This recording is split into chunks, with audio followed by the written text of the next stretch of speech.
you doing, chat? How is everyone? Boom! We're here! How you guys doing? Big cam! Woo! We are hoping we can get this elite done. Let's do it first time, maybe second, but I hope first time.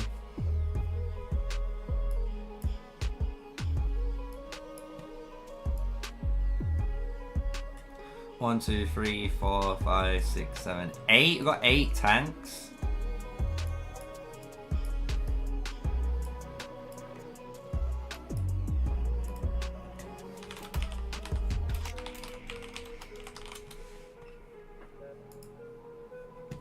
So, let me just move this across. We've got 8 tanks. We need 9. And then we're pretty much set up.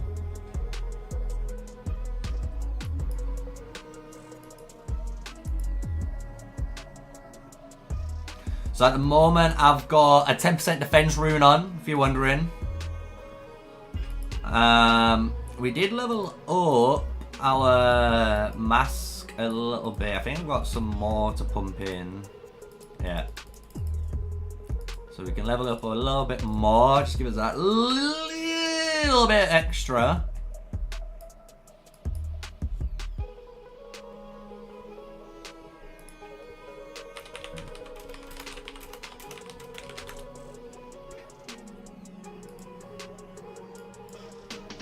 So we've got 8 tanks, 72 archers again.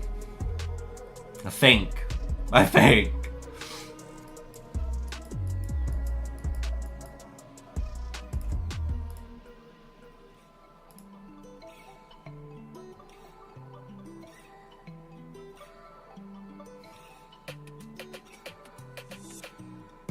We love it. We love it. I hope you guys are looking forward to this. I'm sketch. I want us to get it. But I don't know how hard it's gonna be. You know what I'm saying?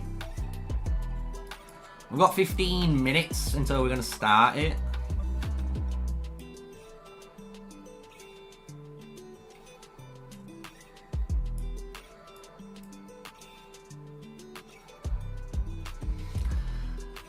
You hope you're gonna be able to get the frame? Hope you do too, my dude.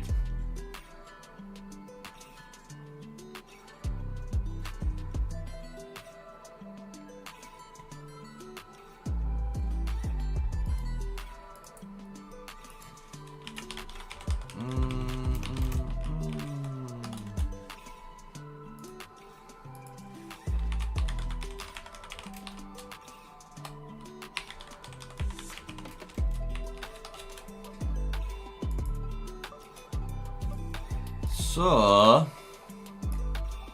I love how they've got that marker. That marker, I'm so happy that they listened to me on it. It's like such a good spot for the dragon. Putting it here and like the AoE just covers like this bit. You have all this free space. It's really good.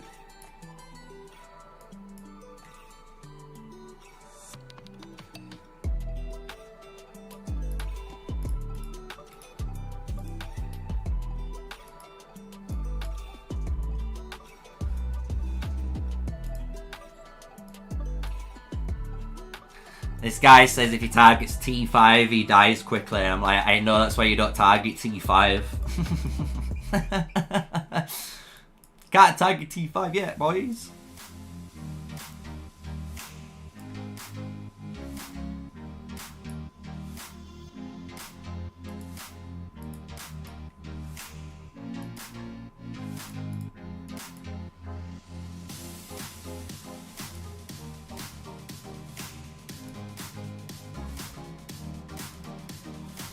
I wonder if there's going to be in Discord. Let me check Discord.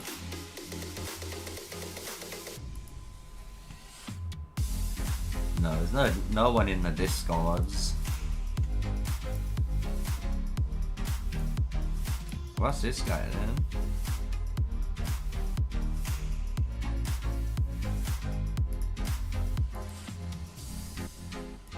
then? Some random guy I think was trying to get the rune.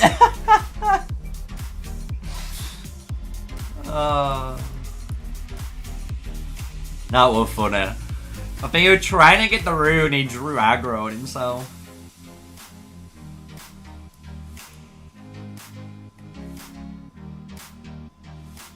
Hey, we've got enough tanks, surely. We've got 8. 1, 2, 3, 4, 5, 6, 7, 8. Oh, is that 9? I've got 9. I can't tell. 3, 6, 7, and I saw a gem go that way.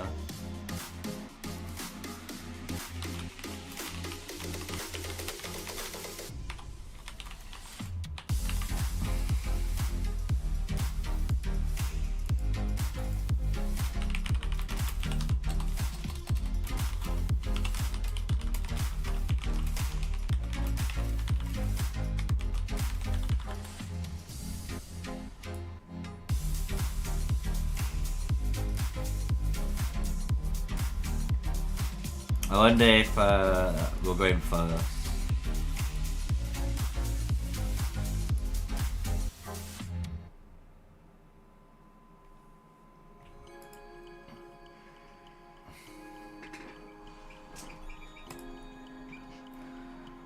What is this guy?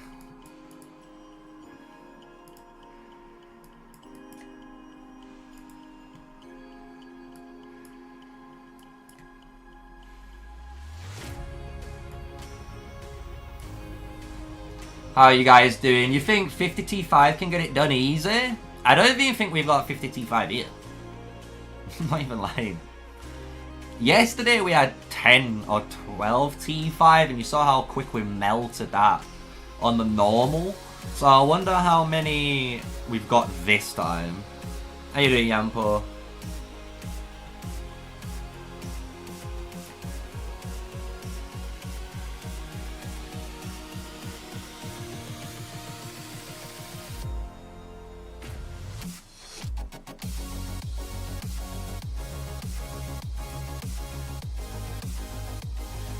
We'll just wait until they give us the run.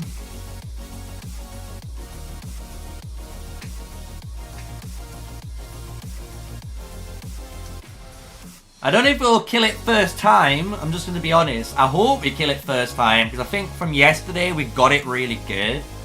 But I hope we kill it first time. But I'm going to be honest. I don't know. I think it might take us 2 attempts.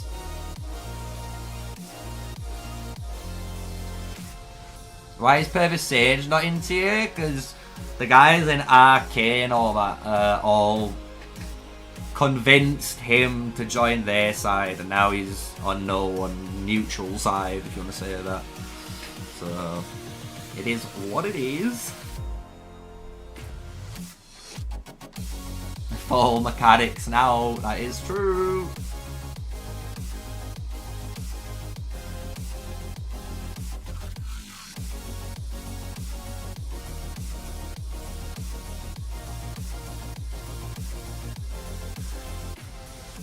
Right, people are going in. Let's just go in. All 3 tanks just appeared like, yeah. That is tank synergy right there. That tank synergy was lit. All 3 of us pressed at the same time and all 3 of us came off at the same time. Oh. That's how it's done, my dude.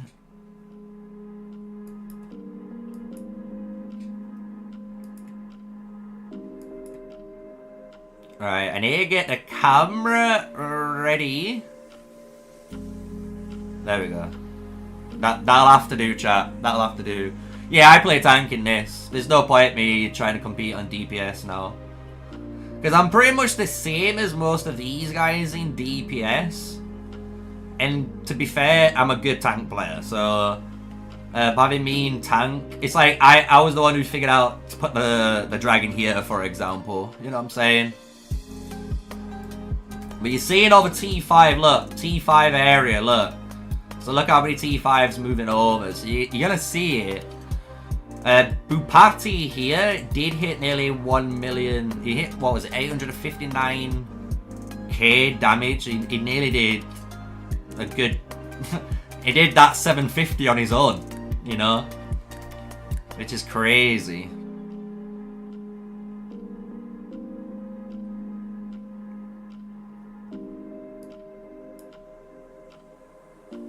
I reckon we'll kill it, because like Dai is saying, it's a really good example. It does a lot of damage, and it really does do a lot of damage, guys.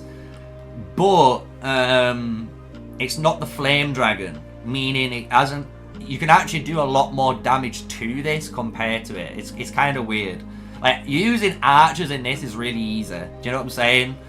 Like, probably using mages is even easier, I'm guessing. That's why the elite raid, if you guys are wondering. Woo. So, I'll record this for you guys.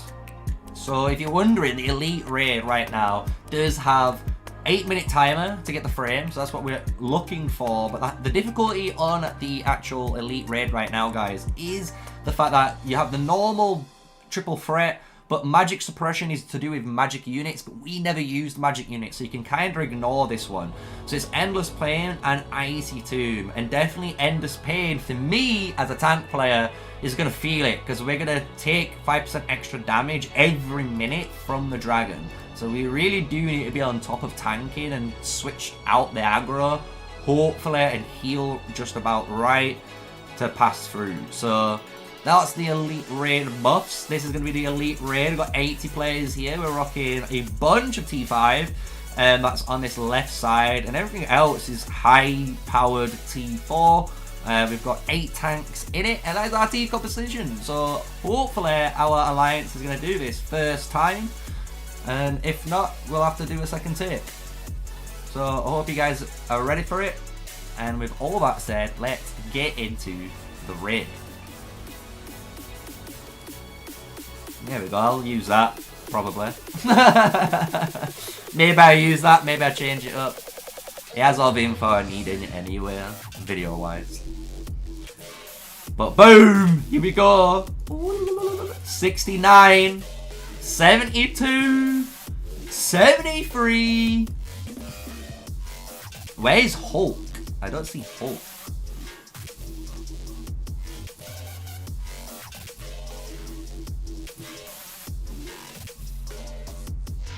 Can you guys spot Hulk's name?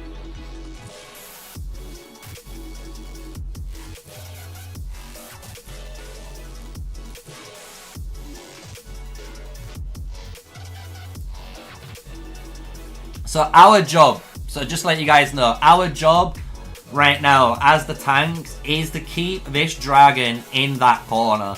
And if it goes to go to the T5s, we definitely have to try and double taunt or whatever to get that up there. And we can normally rotate it, you know. Hulk's not in, is like any room for me. Oh no, no, no. Should have been on time. I wonder if they're going to make space for him. There's 2 T5 players outside, that is true.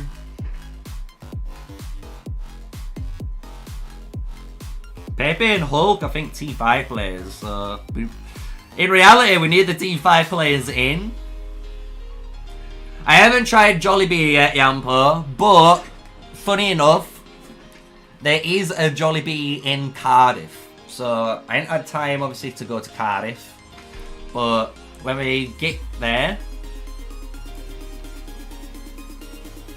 we will try it out. I don't know if I'll record it. Maybe I'll record a short.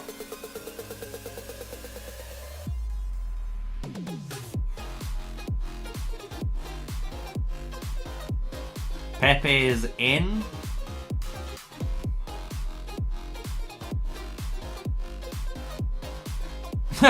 Charles is like, I'll go.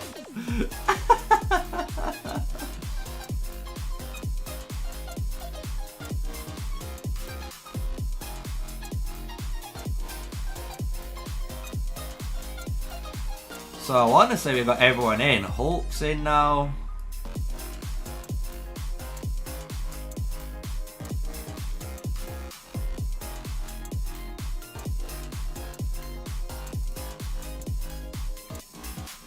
Ready, check. 10, 7, 6. Ooh, 5 more. 2.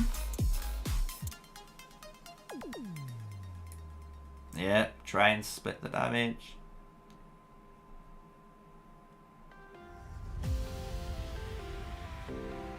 Yeah, Hulk's in now. I see him.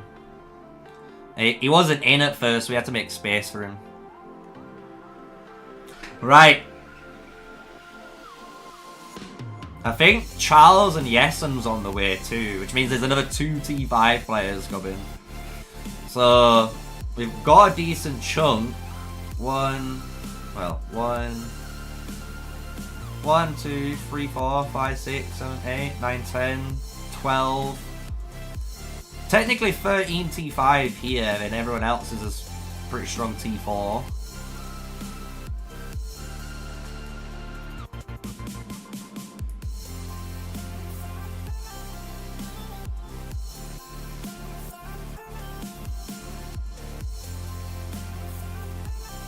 Meow's outside watching. Don't be mean, chat.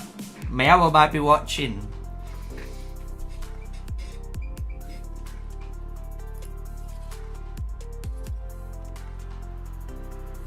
Don't be mean.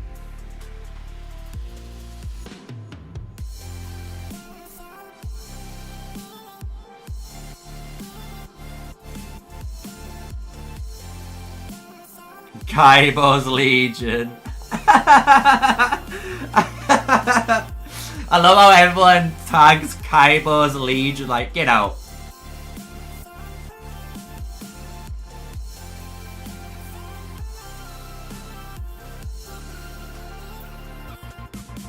Poor Kaibo.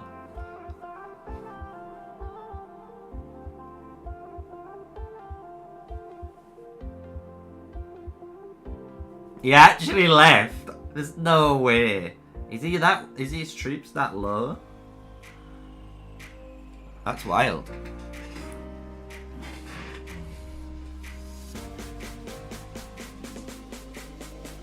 Is this it?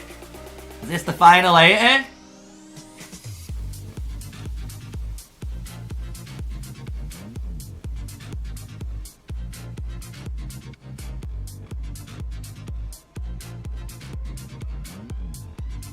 Kaibo's T6 though.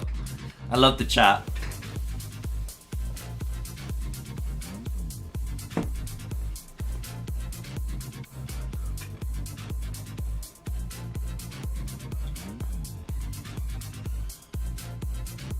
I don't know if Meol's coming as well. There's so many more T5 technically. There's like another like 4 T5 that could be coming. I don't even know. We're just watching the chat. I'm trying to keep an eye on the chat and your chat. I'm trying to do double chat. Is the music too loud? Let me know, because if it's not too loud, I'll you know, if it is, I'll turn it down. If it's not, we'll keep it where it is.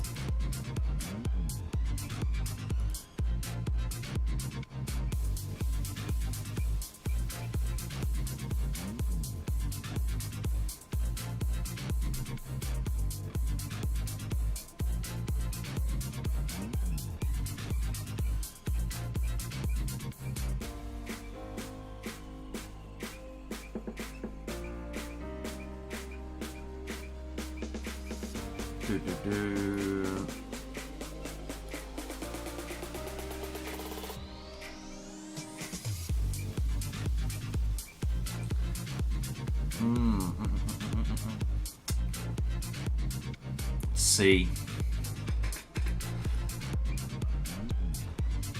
The Archer players need to get away from us, by the way. If you're watching the stream and you're in this little area where all the tanks are, you should move the hell away, because we need to keep the dragon in here.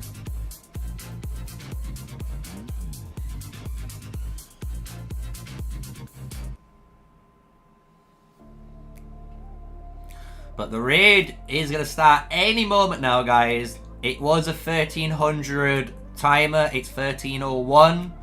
We've been here, you know, a bit earlier. Do we think we can beat server 32? I've had this question too many times. I'll answer that later. I'll answer it later. Because that one's a long answer, and it's technically a yes answer, but people just don't understand the way server 32 is ran. So Because if you went, do we think TATM can be BDA or BDO BDM? Of course we can. We feel we could. And if they feel like, could we be Dragon Family? Of course they can. But do you think we could be Dragon Family and BDM together? Of course not. But Server 32 doesn't operate like that, as you guys know now from the drama that's occurred. So it's just like... And a lot of the T5 players too as well have left. I know a lot of the T5 players have left Server 32 and they're in their own servers. So, because Server 32 isn't going to sustain like how it were. I'm not going to lie, it just couldn't.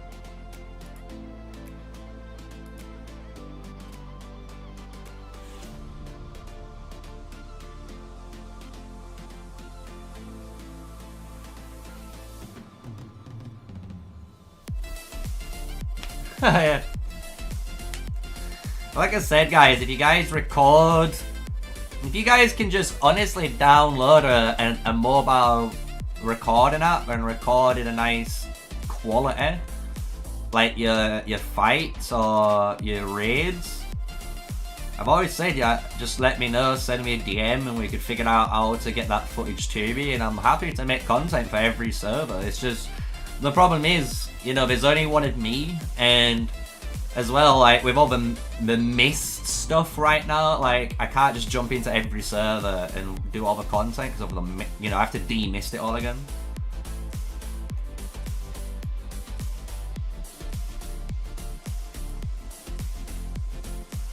iPhone 15 is expensive.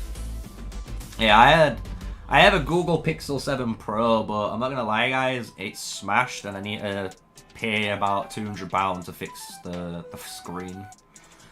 So I have to wait and save up my pennies.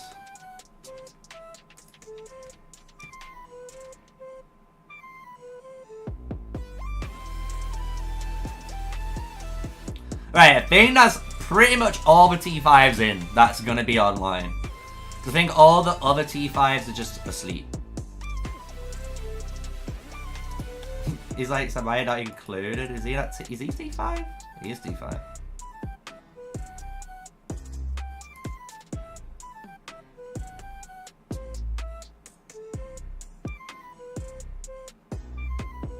Bro, this guy's a T5 player? Whoa, hang on. This guy's a T5 player with 2 million merits, 62 million power. I'm half his power and I'm on 3.3 million merits. I got more merits than a T5 player. I'm just saying, chat. I'm just saying. Built different. We built different.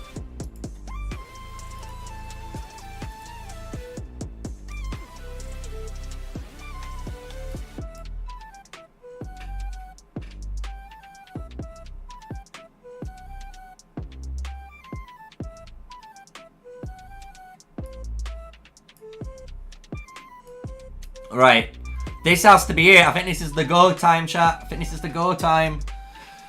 I think Mr. Right is now in.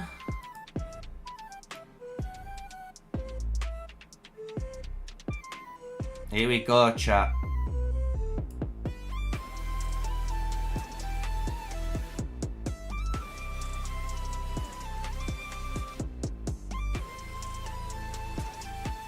Oh my lord.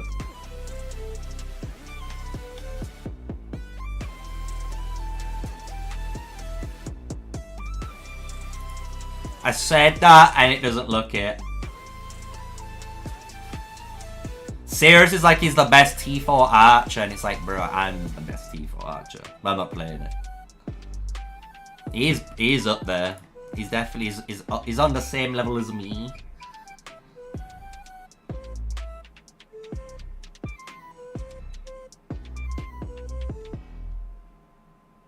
We're back later. Good luck. Thank you, my dude. Have a nice time at work.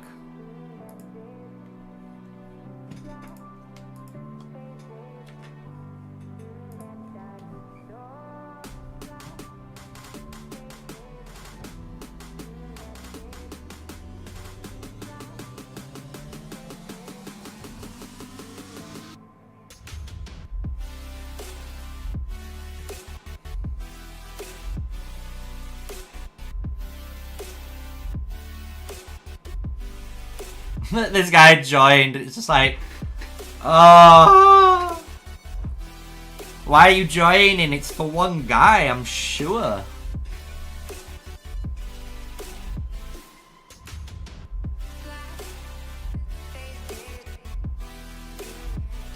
How you doing, Meliodas?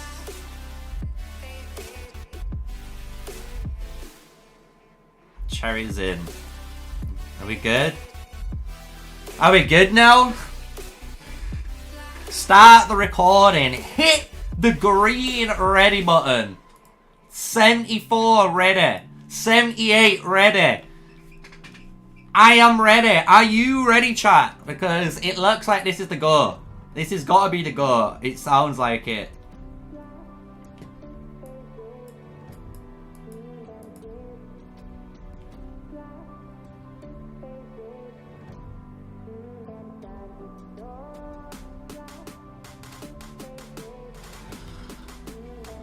Now we're just going to have the strongest tanks, man. It's going to be hard this, you know, for a tank player. Because you got to think, every minute I'm taking 5% extra damage. So, for tanks, it's a lot. The DPS won't feel it that much. Apart from if you guys, if you're a DPS player, you hit those mechanics, that's your fault. Right, here we go. Kawaii's there. Starting chat, let's go. Elite Raid Frost Dragon. First in the world.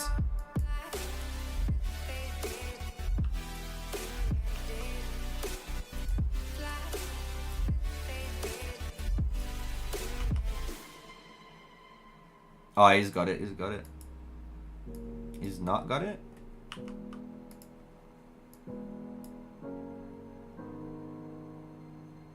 Look, this is why I'm the tank. Because I grab the aggro and I just pull it. Look, I'm in position and it's here. So it's on me. Like, I am the true tank. I am the Giga Chad. Someone take over. Oh, we all get out. Out, out, out, out, out, out, out. Everyone out. Everyone out. Everyone out. Ah! Ah, it hurts. Run back in. Run back in. I've got it. Taunt. I'm a monster. This is why. Right, someone needs to take over my tanking in a second though. I need a heal. Someone? No one. I need a tank. I've got the aggro forever, it seems. Let's go. I'm gonna forever die. No one's tanking. Thank you. Woo! I can get out. Woo! Halfway there.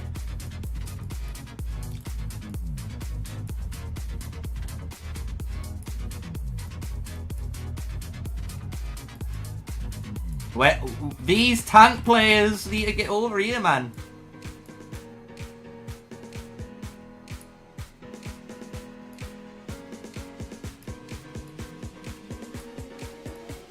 Do you know what, chat? Do I die for it?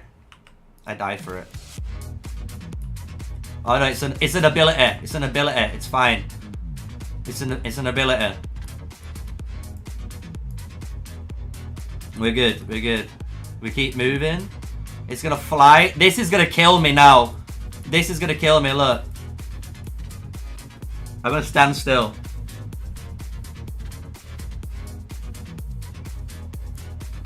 I don't know how to avoid that ability. I don't think you can. But the healing stone's here now.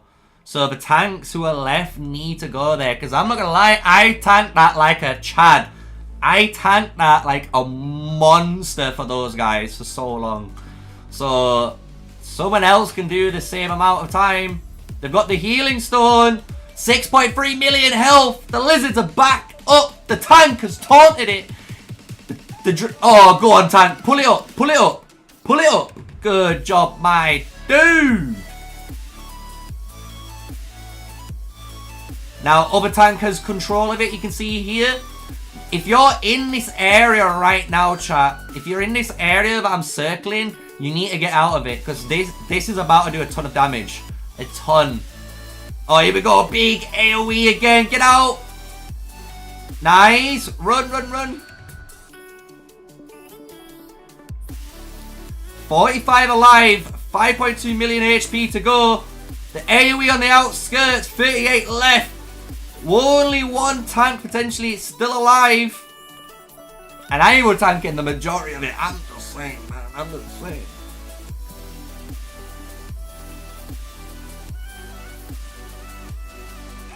Nine. They're going for the healing stone, it looks like. It doesn't look it.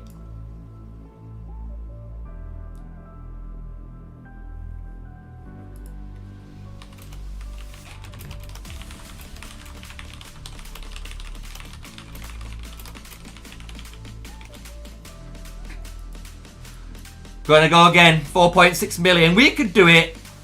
We can do it.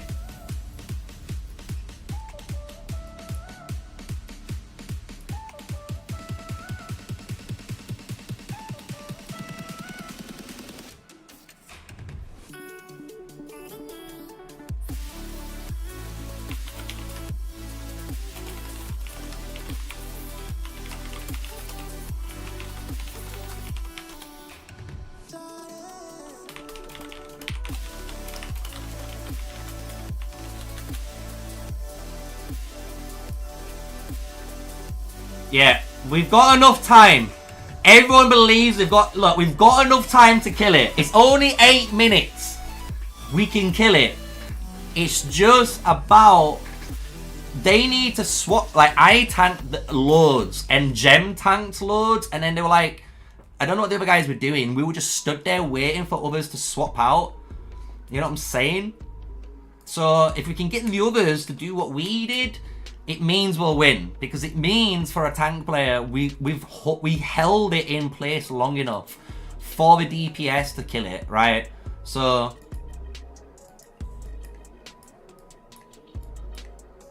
right, let's bring it back. Running it again, Sand Lizzie. So our tier 5 units were positioned on the left side, so you can see. So at the start of the raid, if you watch, this was where all the T5 players are here. Right? So all T5 players are here. And then all the T4s are literally all here. All the tanks stay in this little spot. And then from what I learned, you know, we should keep the dragon here. It's the best spot to keep the dragon in. And that's all you need to know. That's all you need to know. Everything else is a skill check, my chat. Mic check. I don't even know what we're saying. We're just that hyped.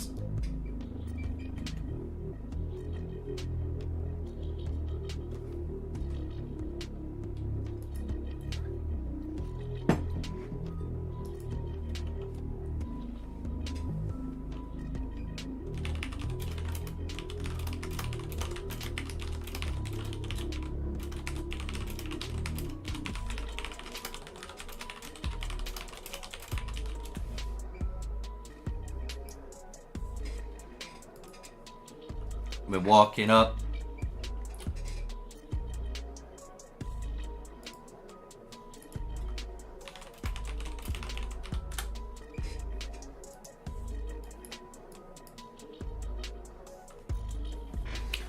Right, so I believe we can do it. Everyone believes, and that's what you need, man. You need belief to complete this. But I find it funny that the devs picked it so you couldn't use magic units to kill it, and if you did, 50% of your damage was gone, and no one's using magic units. It's time. Oh. Maybe it's the way. Maybe magic units are really powerful in this raid still. Who knows?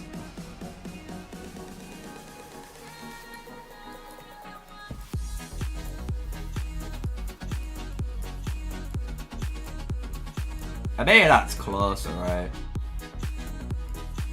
Yeah.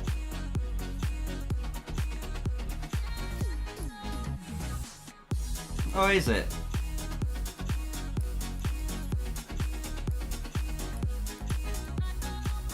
Oh, no.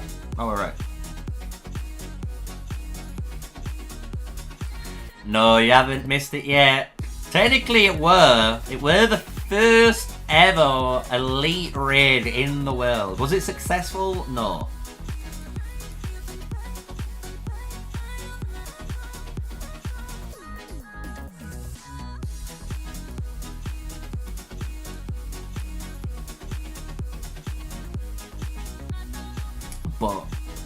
But it wasn't the first elite dragon kill.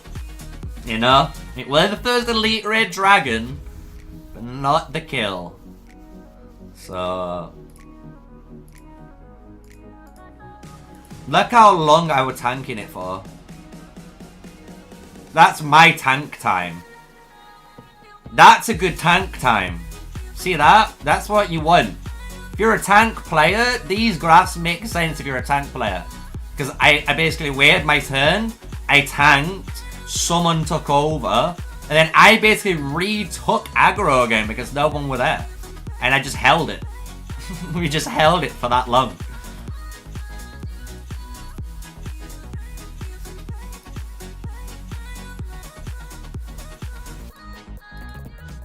I'm just gonna deploy. Oh god, yeah.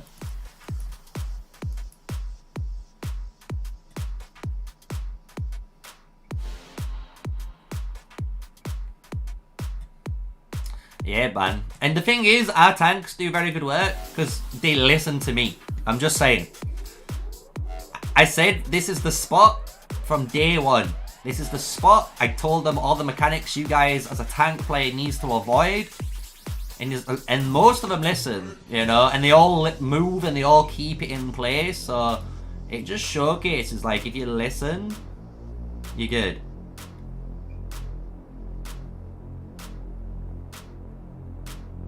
Yeah, you've got to run Madeline Garwood for tanking. If you're not using that, I think you're technically throwing because it's just the most tanking capabilities you can actually have for a march. So you have to have it at the moment. And so it's better infantry out.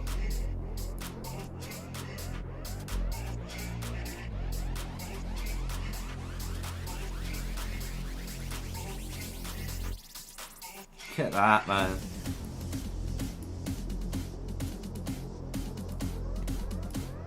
Those T5s, man. I'm upset the T5s doing more damage than us.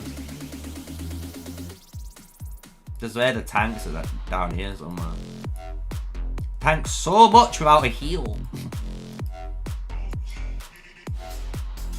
Look, because that's me, that's the other tanks there.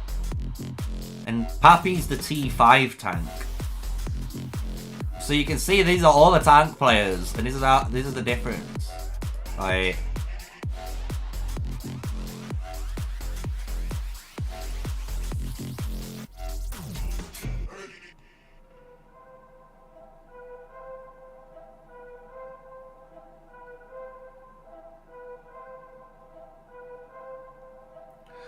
about aggro, it's just about literally grabbing it. So as long as I touch it, so if I touch it and then hit this, I'll have it.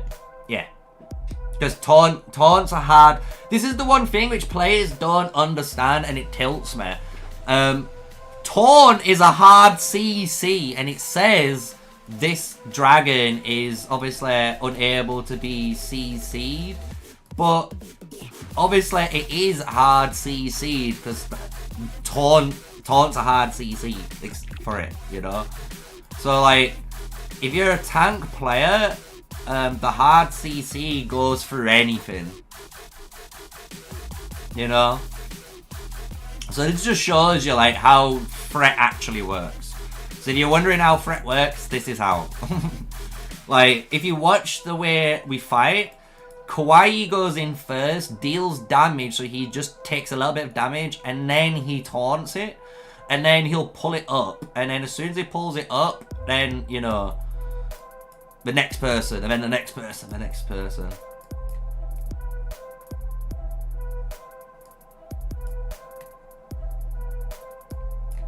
I would rather start it, I'm not gonna lie. If I was the first tank to start, I'd prefer it, because I think I could get this where we need.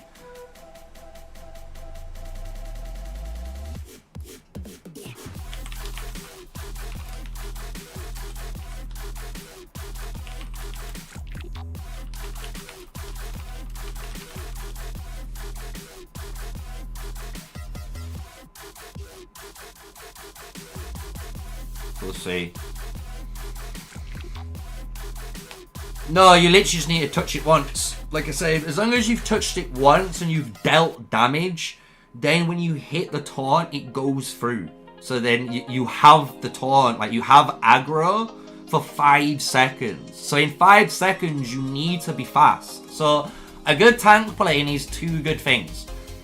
Being able to take damage, and you need movement speed, because you need to be able within that 5 seconds to move from here to basically here. It sounds like, oh, it's not that far, but some tanks just won't move that distance. Because you need to be able to go in and out, you know? In and out, so this thing comes and grabs you.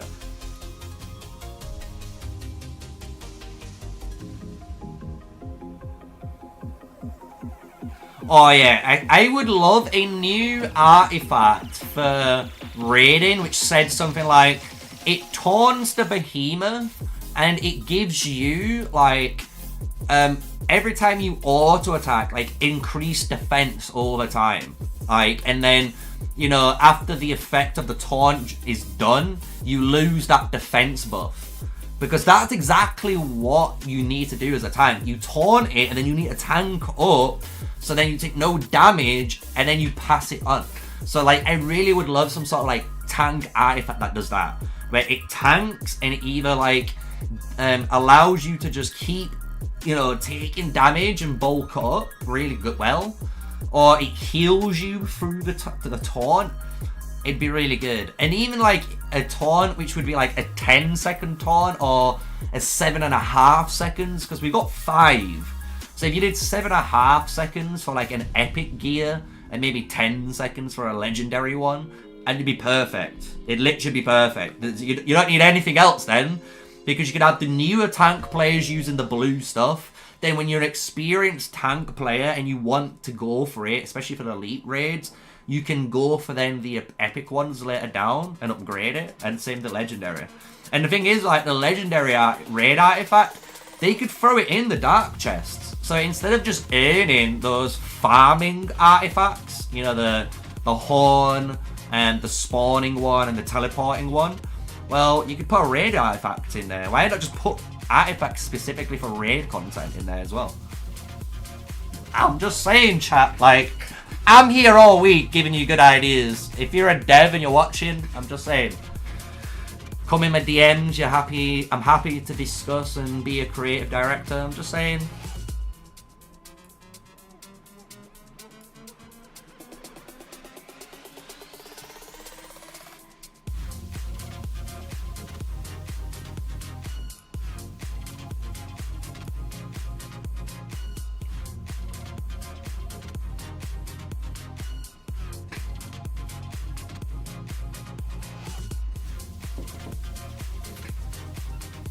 Somehow, I need to level up my infantry units and I just physically can't. That's the other thing as well I wish they could change. Because for me, leveling up the mages and archers aren't too hard, but leveling up your infantry, that's the hard part. Especially when you're in PvP against T5 players all the time. You can imagine, like, trying to level up a hero as well. It's kind of difficult.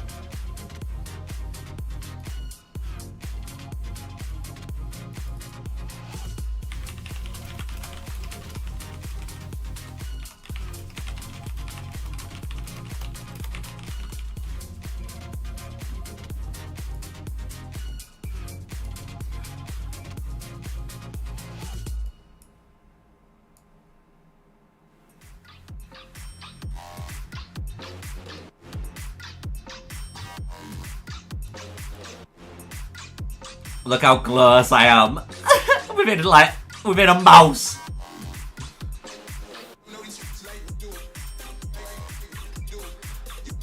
Because you want to be like that to that, you know what I'm saying?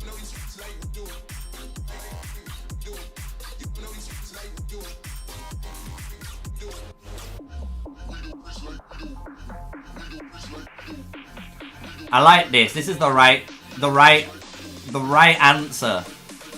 If you're trying to figure out who to kick the DPS slots, honestly, go to the raid and check who didn't deal damage in the DPS. So like anyone from like here, because these are the tanks, right? So Pappy's the T5 tank, I'm the next tank, and these are all the other tanks, right? So like, you've got all of these guys above that are DPS players. So you just work your way bottom to top. Just saying. If you can't DPS, you shouldn't be in an elite raid. Why? Because an elite raid is honestly there to reward those behemoth raiders that honestly can put in the effort and put in the work and deal the damage and either, you know, maybe watch a guide, you know, do whatever they need to do to learn, you know. Or naturally be just like me and just a gifted player. Just saying. Just saying, chat. Maybe you're watching the greatest Call of Dragons player in existence to ever play. Who knows? Who knows? When we get T5, we'll definitely be sure of being able to see that.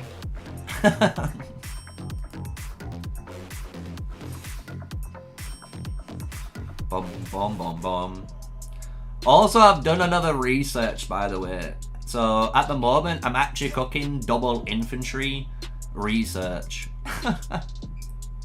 So, I think I'm going to just keep doing it until I'm done. And then, end of season, next season, I'm doing a whole building upgrade, I think. Do you think they're going to add a Commander Gear set in the future? I hope not. I'm not going to lie, chat. I don't know what they're going to do with stuff like that, but I've always said to them, if you're going to add stats, you need to make it engaging. Yeah? So, for example, if they bring gear, they need to make it so gear's fun. So, actually obtaining gear is fun. It's not just a building like cooks gear. You know. There's 5 T5 outside. Oh no. So yeah, I don't know. I reckon they're gonna find different ways to add stats that don't need to be like gear. And it could be just things that you add on, which is just obviously you add on, but they can make it engaging at least.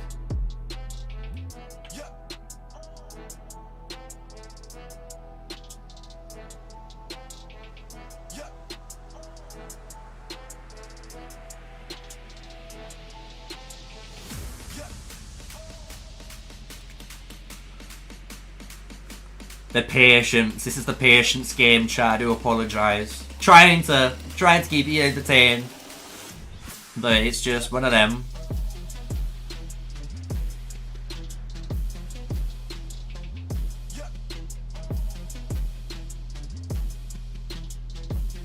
I don't know who's going first. We'll soon see. There's a ready check now.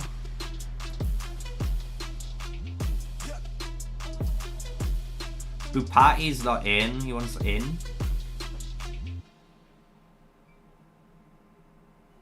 18.7, man. We almost had it. We got it down to what? 4? Was it 4 million?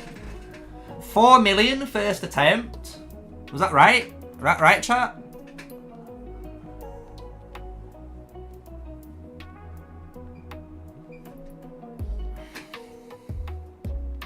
And we did that under like 4 minutes. Easy.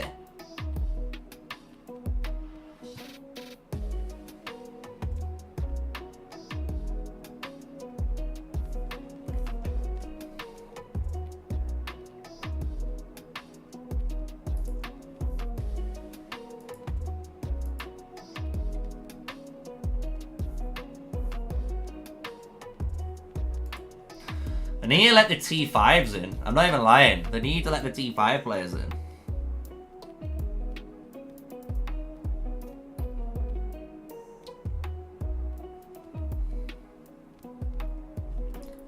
They're really doing it without that many T5s.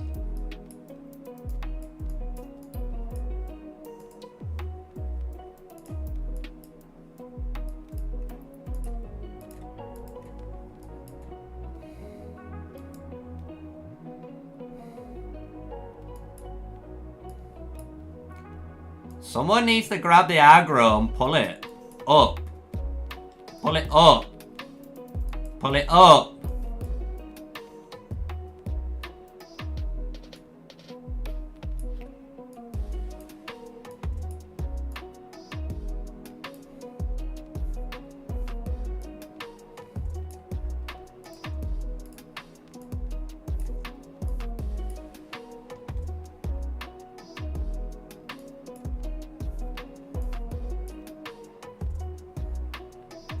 Alright, I've got it in a good spot and I'm getting out. This is what you have to do. I don't think they realise that's what we need it to do as a tank. So the next tank needs to get in there already. I can't do it. Oh wow. I didn't even realise I wasn't close enough. I thought I was close enough to avoid that damage. That's actually my bad.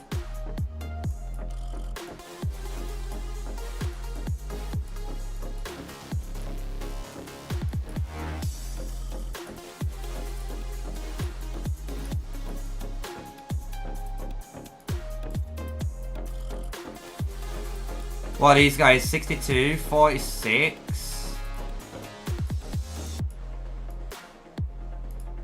67, 123, 106 there, 37k.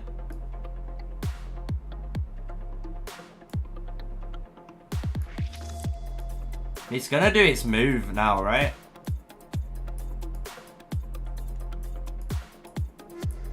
I can try and taunt it. Oh, no, I'm not. They've taunted it. I need to wait for the heal. But I don't even think I'd make it for the heal.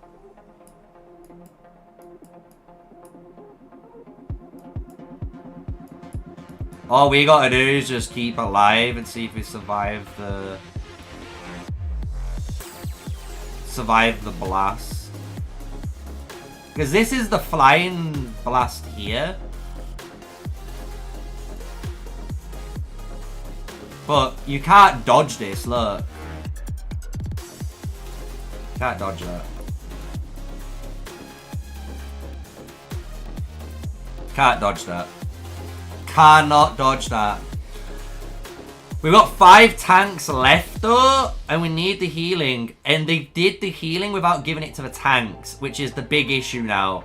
The tanks need to get this healing stone here, while this tank, Alamo, is actually doing a fantastic job getting that dragon up there, allowing these 2 tank players to heal up. Really good little teamwork there. Keep it up, boys. Me, Duracell have gone at the beginning. You guys need to send it home. 5.9 million. 3 minutes on the clock. The AoE's coming. Escape, escape, escape. Out of the AoE. Good job. Now, 3, 2, go, go, go. In, tank, tank, tank. In.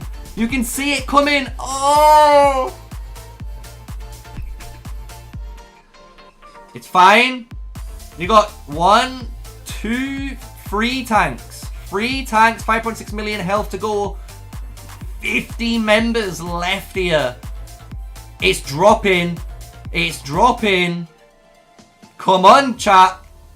4.9, 4 minutes. 50 members. We needed the healing. I might have to just let them I might have to just jump out earlier and let them get the heal. I must admit though, the start was a bit shaky because we didn't get it up here. And that's what we need. We need it up there. Oh, that is a nasty pull. 30 members left. 4.2. Kawaii needs to pull it up. If he can, he needs to pull it up. We've got this move, which is fine. It's in position. He has time to get that timer off. Once that timer's off, he can then go in. 24 members left. He's going in. Not yet. Not yet. It's not done yet. It's not done yet. Now this is it. Ooh. Ooh. 3.5. These guys are probably gonna die. Jesus. Kawhi's still up though. 3.5 million. He's got the taunt. He takes the last swipe. It's down to everyone who's left. It's down to everyone who's left. There's only 11 inside. It's not gonna be it, man. It's so hard. It's the... I don't think they realize.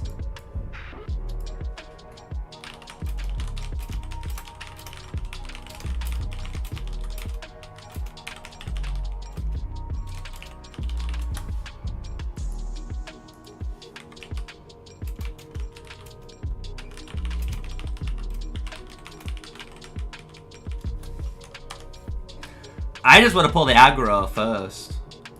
Legit.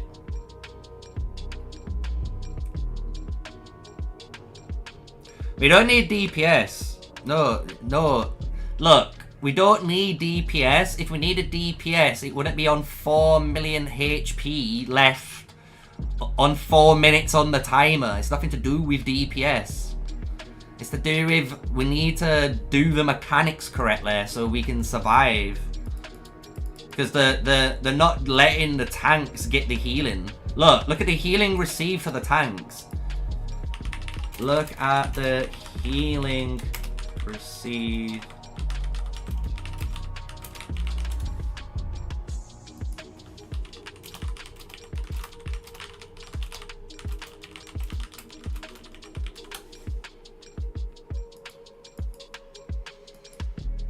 Bring it back. Bring it back. Boom. Boom.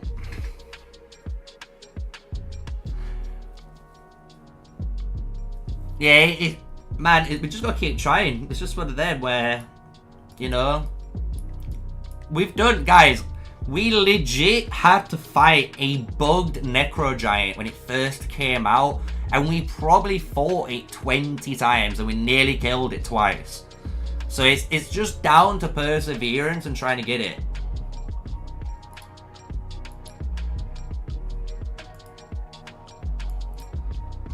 So, and the thing is, it's like, you re-watch the start wasn't the best either. That's even more funnier. The start was shaky because we couldn't get it in here because people started attacking first. And because they attacked first, then it just causes chaos because the dragon doesn't know where to go.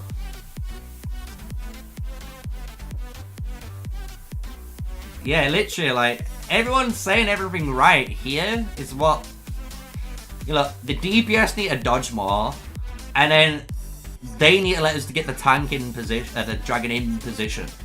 If we get the dragon in position, it's fine. Because like I say, we had... If you rewatch it, we had, and honestly, from my point of view, we had a terrible start. An absolute terrible start. But we still somehow got it to 3.5 million health. You know what I'm saying? So if we have a good coordinated start, a good coordination throughout, it's going to be fine. If we have the damage to do it, it's just doing it.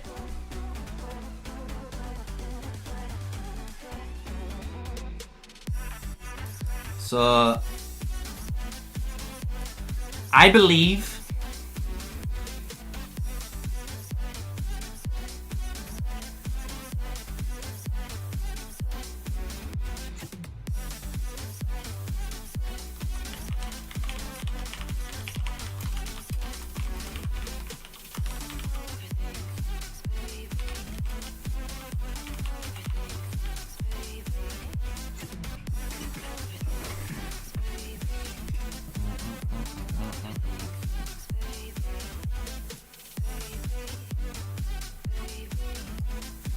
Alright, move this back.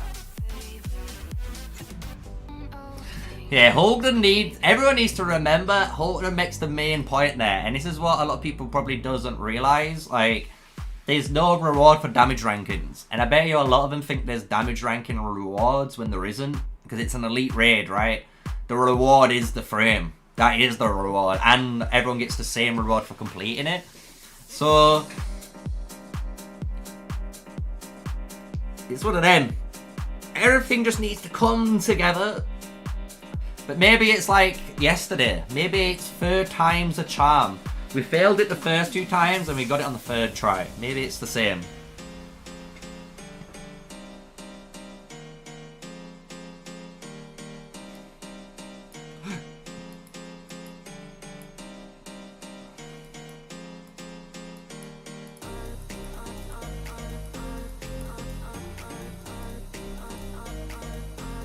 I might get the HP one. I've got enough defense, so I'll get the HP one. I'll try it this one.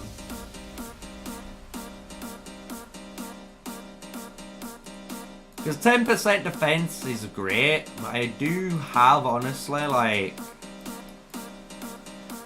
nearly 30% there, plus my runes. So if I get the HP, I think it's going to be more beneficial. It means I actually can take more damage per troop.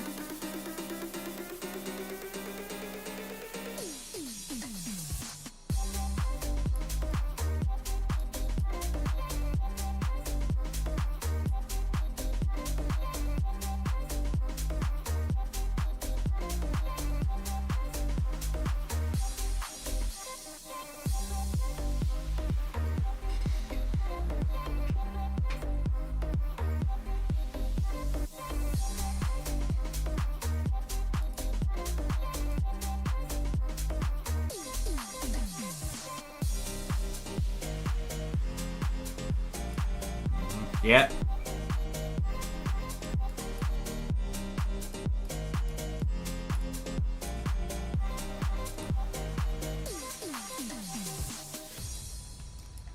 Let's see. 3rd time's the charm. You reckon, chat? You reckon this is the one?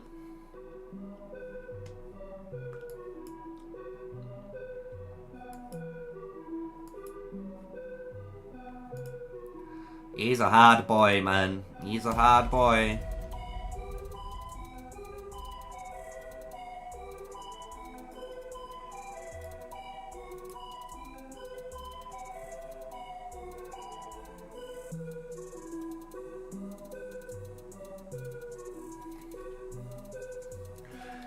Let's hope.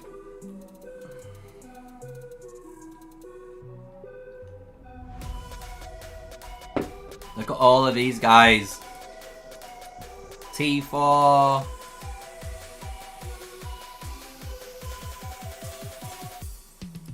T4, T4.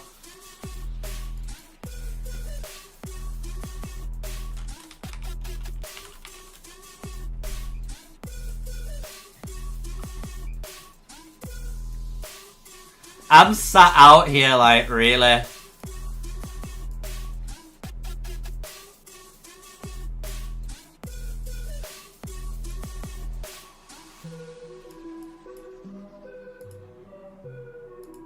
I might as well just jump in, because I know I'm in, because I'm the tank, right?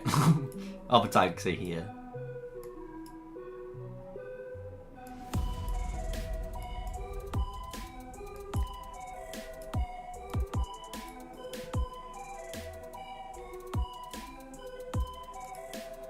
All this T4 that don't listen.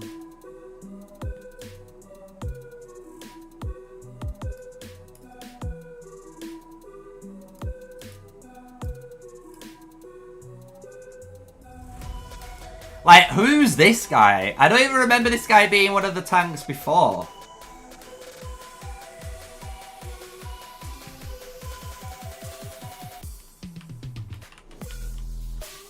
I would help if I knew.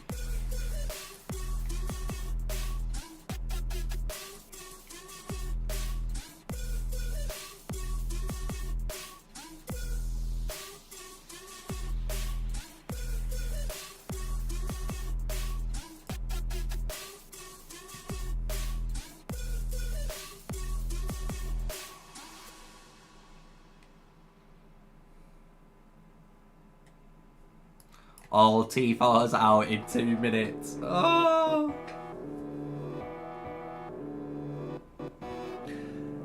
These T4 archers not listening to the chat. And this is what we say. You need to listen, man. T5 DPSs get in. And then everyone goes in. After.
We love raid that nights, don't you guys? Everyone loves a good raid.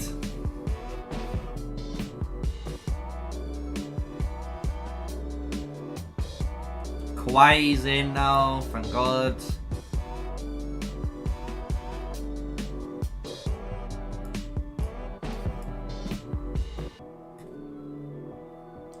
Yeah, we failed twice. The last one we got to 3.4?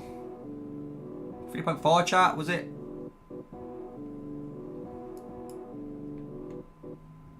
But last time we got to 3.4 with less T5 in that we had the previous attempt. Which is even more scarier. I'm just saying. Now we've got even more T5 in than both attempts combined. So, we'll soon see.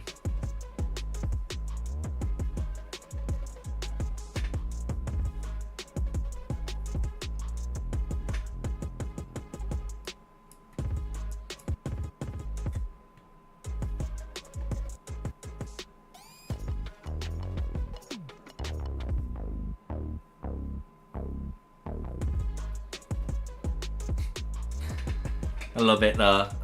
I love all the markers. There's just like 20 markers. Why is there so many tanks? 1, 2, 3. Bro, there's 1, 2, 3, 4, 5, 6, 7, 8, 9, 10. Why is there 10 tanks now? Why is there 10 tanks now?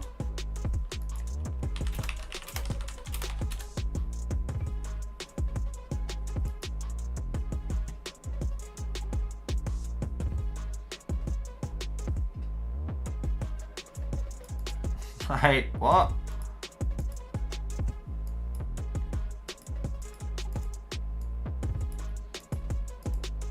Confusion.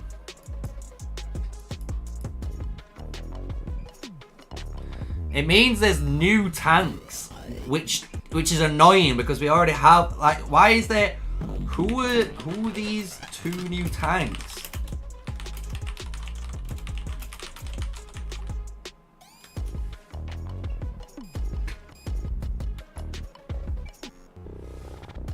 Bruh.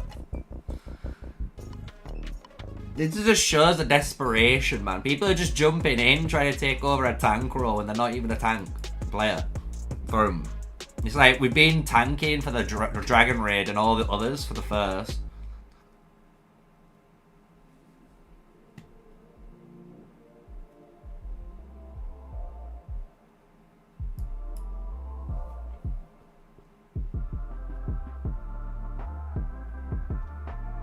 It's so weird.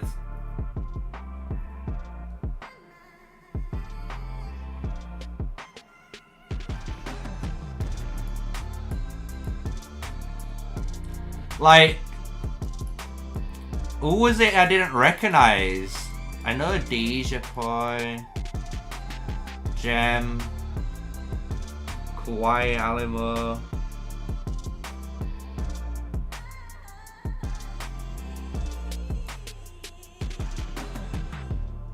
One, 2, 3, 4, 5, 6, 7, 8, 9, 10. Yeah, Pappy is me, Pappy. Me, Pappy. Your boy Adij, Gem. That were 5. Duracell. Faith. And who was the other one? Alamo, wasn't it? I'm right. We only had our 8 tanks. I don't know why these 2 other tanks have jumped in. They might be just trying to secure the spot to get their DPS position in. But I don't know, chat. I don't know. You guys know what people are like, man.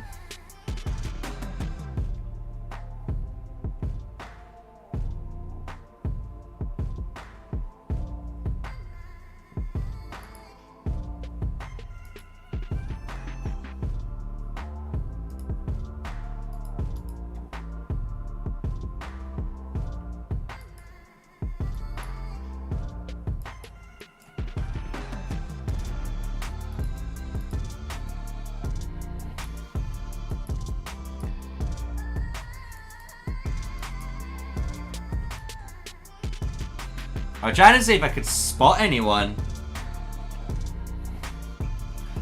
The funny thing is, I don't even think we even need more DPS in the regards of more DPS players. I'm not even lying. I bet if we had 10 tanks, we'd probably still kill it.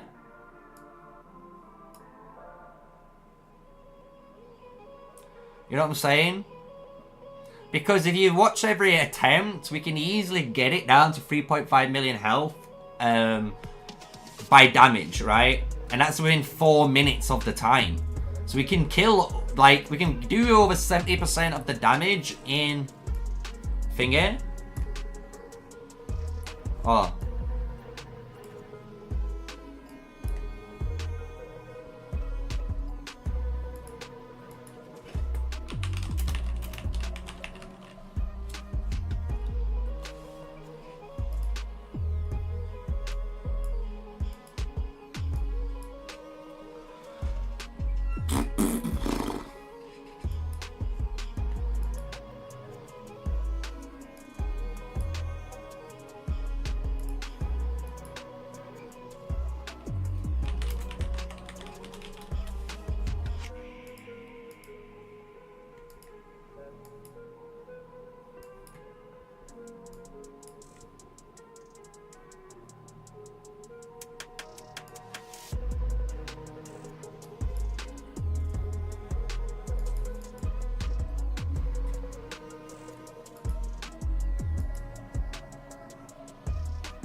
I love these guys. How you doing, Uno?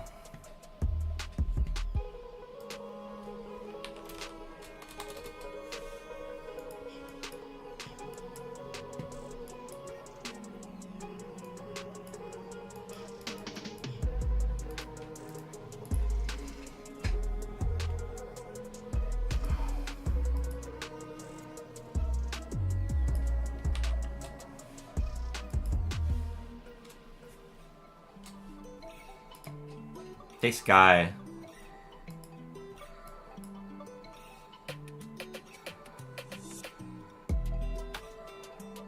Yeah, imagine kicking everyone out apart from 80 who are gonna do it, and then we'll just sat here like the 80 members. Oh my god, the chat. Oh no.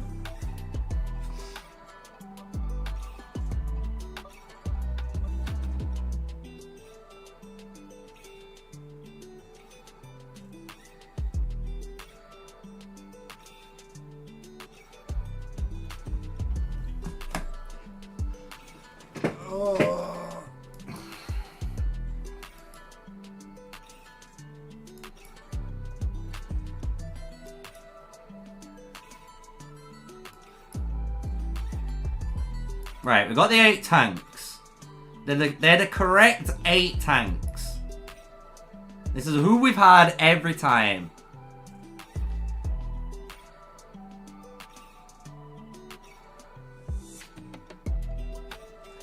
What's your take on the Zone 5 S2? It seems unfair or not good when alliances enter the Zone 5 from the right side of the zone. What do you mean? I've seen both sides of... I'm gonna be honest, guys. The map is down to your activity. Like, there's guys in server 33 that have got flags over here, and they've come from this right side. But then there's our alliance, TNTM, that have beaten the guys from the right side on the left, and we're here. So it's down to your alliance, right? If you've got high activity and you've got the correct planning, and you've got the correct, you know, builders set up and XP, like in those builders, we're done. You're good. You know what I'm saying?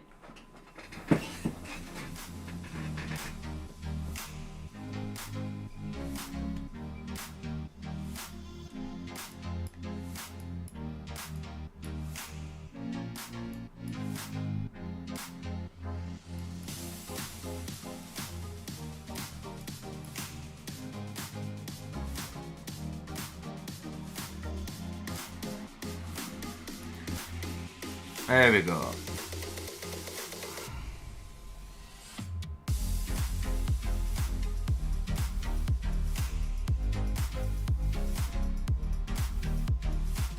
You're saying it's strategically worse? In what regards? There's no, they're in. It's down to the alliance speed, man.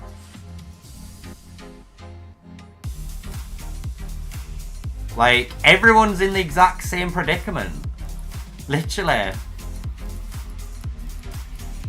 It's, everywhere's tight. Like, look how tight we have to be. Look how tight we are. Huh?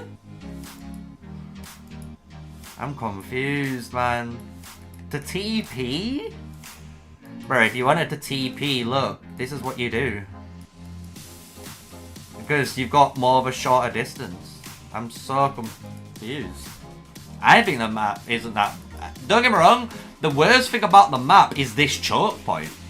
But I don't think there's any advantages on either side, because we've already seen different servers showcase if you come from the right side, you can take this control here, or if you come from the left side like we did, you can come up and take control like we have. Like, you can see both sides of the coin.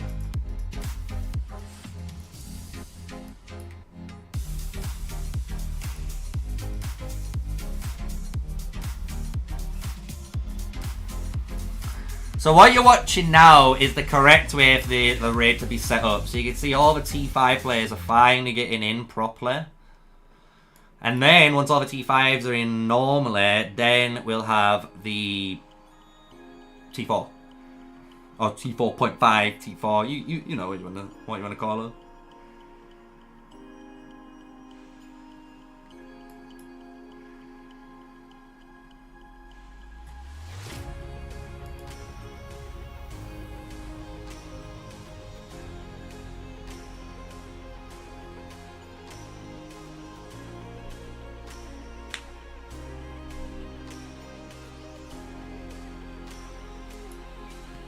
This guy needs to leave.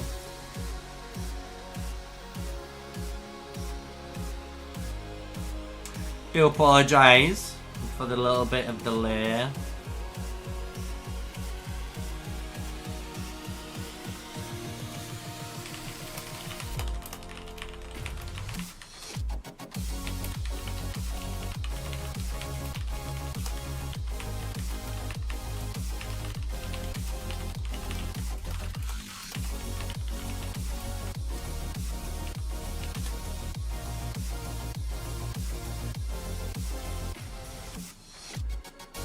Even the complete right side. Like, if you're playing this side here, you talk about this one.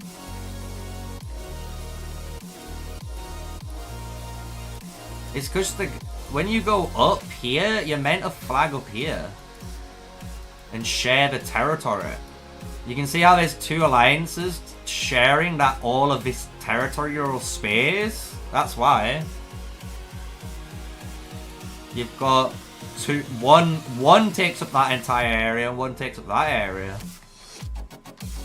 But you can, if you're allies, should be able to give you space here. There's nothing stopping you from building. But your flags go all the way around like this, look. Like, you have all of this space to work with. It's just depending on how you look at it. You know what I'm saying? Depending on how you look at the map and how you try and figure out where you can attack from, that's what's going to change your TP spots. If you're going to fight from the front ramp to the back ramp, the teleport in areas are completely different. So,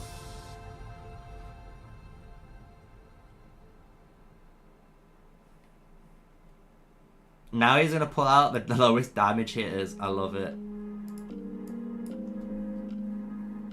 The guy is doing the least amount of damage.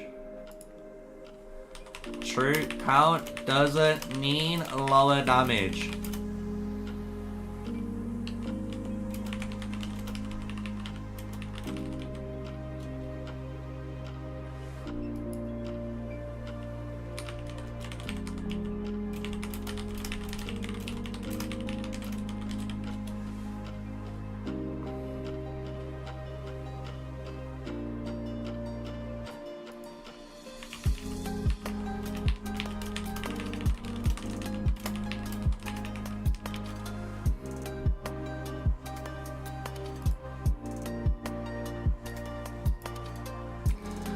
That's the one thing everyone needs to, and I'm gonna say this, you can clip it, chat.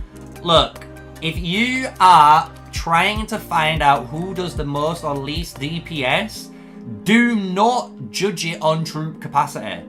If you judge it on troop capacity alone, you are an idiot. Because there's so many players, including myself, that could do this raid with less troop count, and I could definitely be in the top 50, easily top 30, maybe going up there in damage, because I just understand the mechanics that I'm not going to take damage, so I deal more damage, right? So just remember, if you're trying to kick players, the best way of doing it is always to go into your raid, save this raid, save this raid, and what you should be doing is looking down from 70 to like 50. You look at these guys from 70 to 50 and you see who is not doing damage. Like this guy, this guy, this guy, this guy, this guy, this guy. Like you need to be above 100k damage. That's what I would say. If you're not averaging on at least 100k damage, you messed up. Like, see what I'm saying? There's that one guy, I've seen him twice now in there. That's what you do. You know what I'm saying, chat? And that's how you get fair. That's being fair. That is being fair, because I'm not judging you on your troop capacity. I am judging you on your ability to deal damage.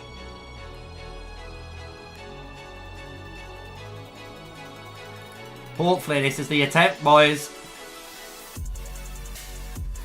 Everyone needs to scout. I can't scout, otherwise I'm going to get rallied, because I'm not in TA territory right now.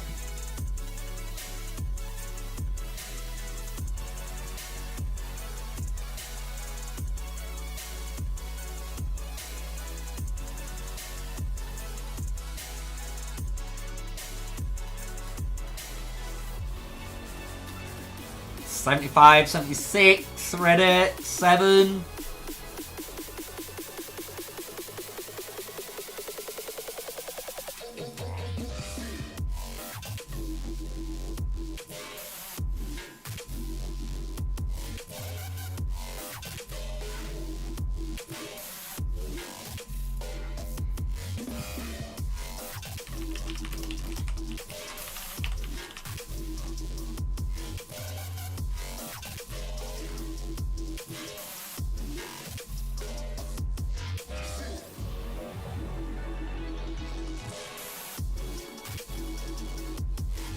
Right, let's do this.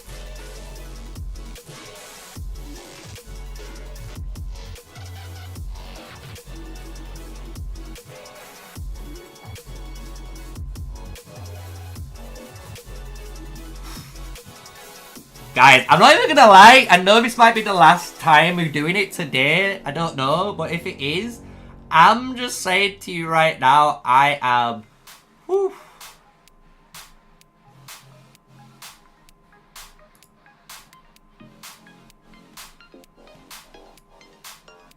I hope he just says sneaky go so I can go.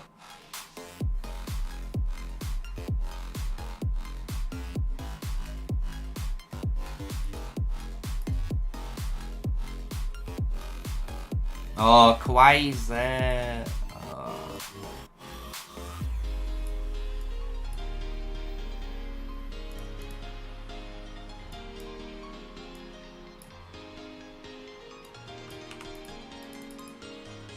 Oh, I'm not in range.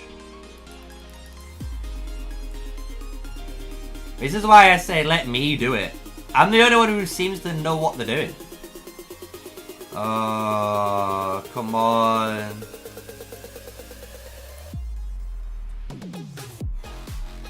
I don't know why they don't let me do the tanking at first, man.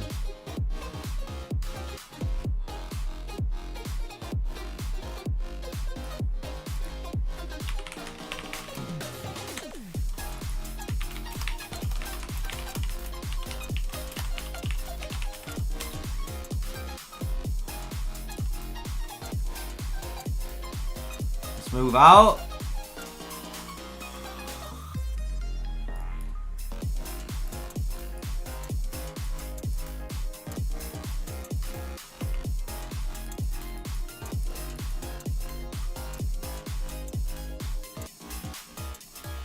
Look, I'm the only one who knows what they're doing. I go in properly, grab it, pull it all the way up, and then these guys need to pull it now. That's all that needs to happen. Now the next tank is in. Good. Then the next tank needs to go in. And start tanking. And holding the taunt. And then I can go in very soon to help tank again. You know what I'm saying? I feel a bit more confident now. We've got it in the corner. Finally, because I've got it there for us. Oh my lord. I finally got it in. It does tilt me so much.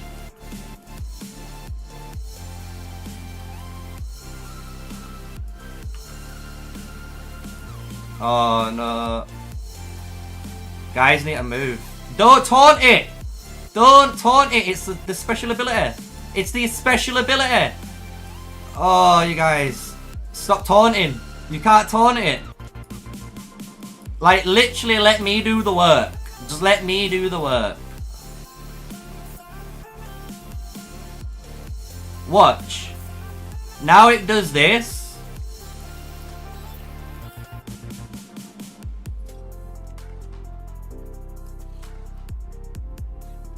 And then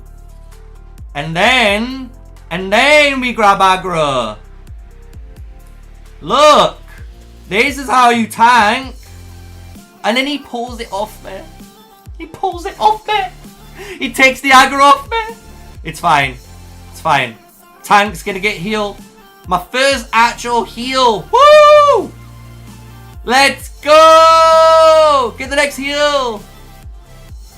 Get the heal quickly. No. Lizards.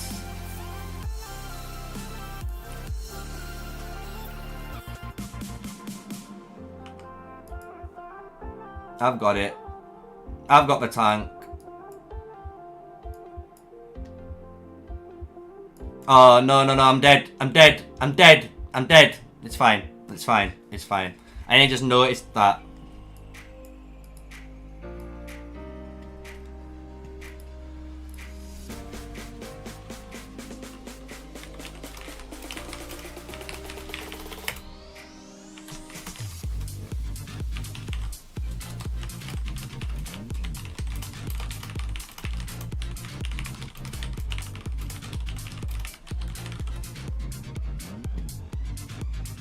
I'm literally getting annoyed now, because I'm a good tank player, and I'm the only one dragging this motherfucker up.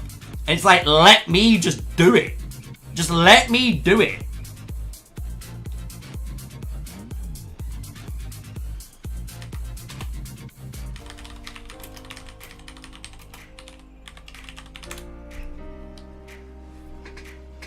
Ugh.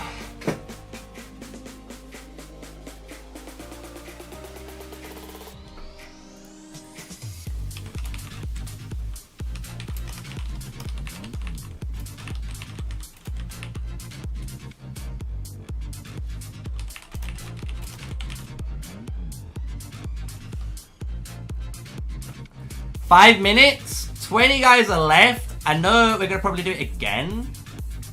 3 point, we're getting it at the same 3 point mill at like the same say 4 million HP with 5 million to go. Every time.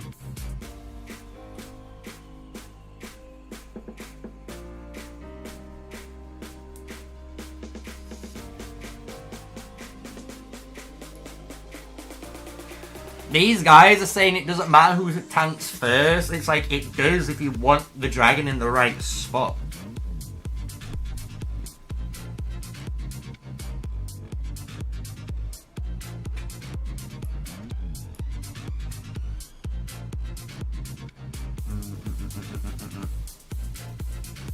Let's see if we try it one more time.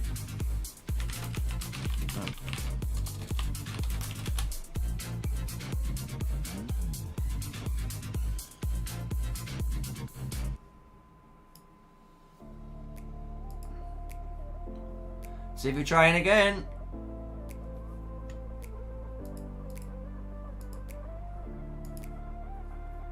$3.3 million. I don't understand why it's so difficult. Because it's like, I feel like I was the only one who's able to like do it. Get the dragon where it needs to go, and then someone like takes the aggro off me. It's just wild.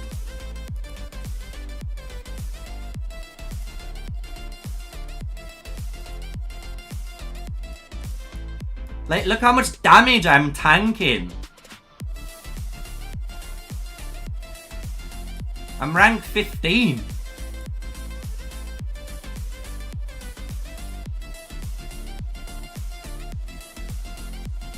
The damage though, did you see the damage? 1 million by calories, man.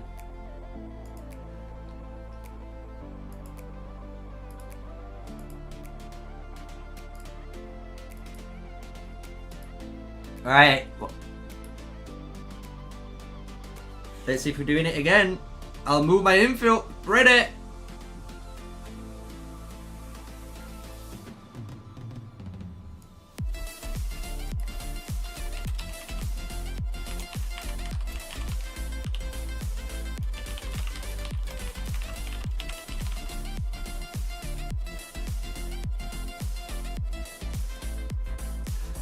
It's like Hulk knows. Hulk understands the point. It's like you just need to deal damage and pull it up. And I don't know why, but it feels like I'm the only one who pulls it up.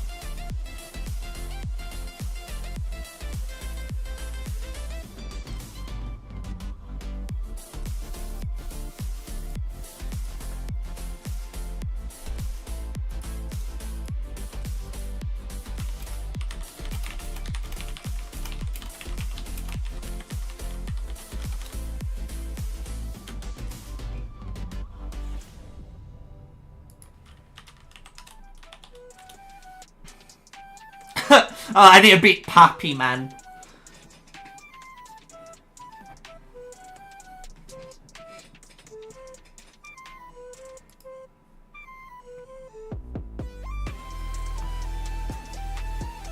That's what I'm saying. No one's listening. And this is why I'm saying let me pull. You let me pull. We'll be here. Because what we're talking about in this chat is literally, I'll show you in on live draw. Ooh, live draw. So, what we're saying the dragon starts here, like always. We need to get it, obviously, here, right? The tank, when you're in here, the raid's like this big, or wherever it is. The tank should be stood here at the start of the raid. Because the tank needs to just go here, which is a shorter distance, attack it, and then when you see this thing start to move on its free will, you just naturally hit taunt and move like that. That's all you've got to do. I don't know why it's too difficult, but that's all we got to do. And once we get that in position there, all the tanks, literally, all the tanks, all they have to do is like come in, tank, jump out. And then you run all the way back around here. Like, that's what you can do. Or, you know, you can move in here, tank, move out. When it's your turn, go back in, tank, come out. So you can do, like, such easy pathing. I'm just saying.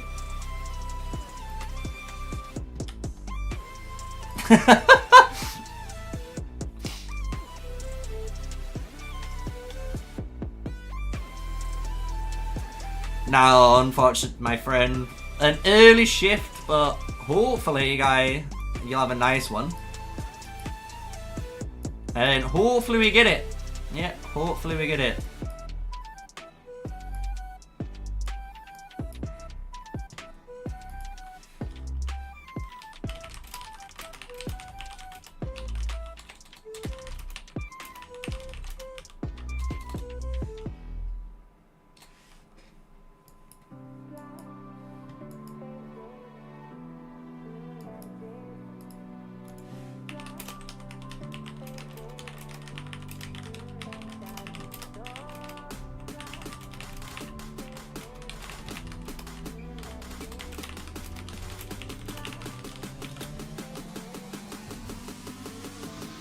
I am a giga Chad. Make the tank players proud. I'm trying to do as much tanking as I can. Because you saw, like, in that scenario there, literally it was the first time I got the heal. I got the heal for the first time, and I'm tanking like a monster. It's not even close how much I'm tanking compared to everyone. Because I am just, like, naturally doing most of the mechanics, right? So all the tanks need to be here. Literally here. I'm not trying anything, my friend. Not in an elite raid. This is already tanky enough.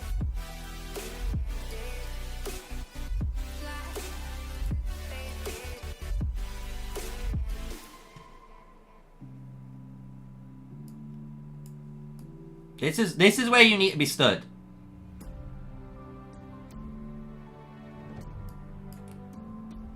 Literally. If you need to be stood here. Because if you're stood here as a tank player, now you can start the raid with that short distance compared to that distance. Look at the difference, man. It's so much shorter because of the box. And then once you're here and you start the raid, you probably wait 3 seconds. Once you wait 3 seconds, you taunt and pull it here. What do I know? What do I know?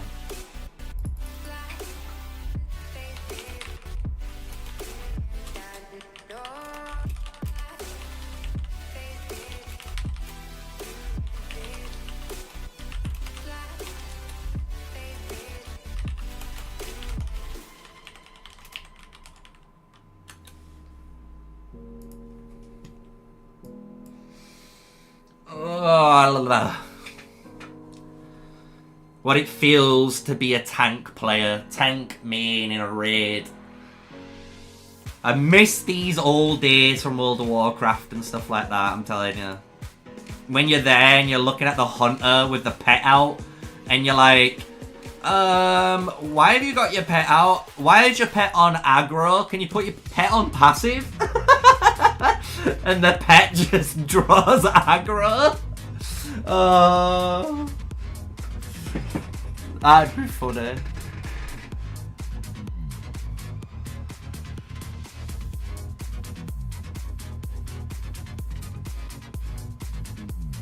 How you doing, Queen? Welcome. What face is it? This is the one. I said that the last 3.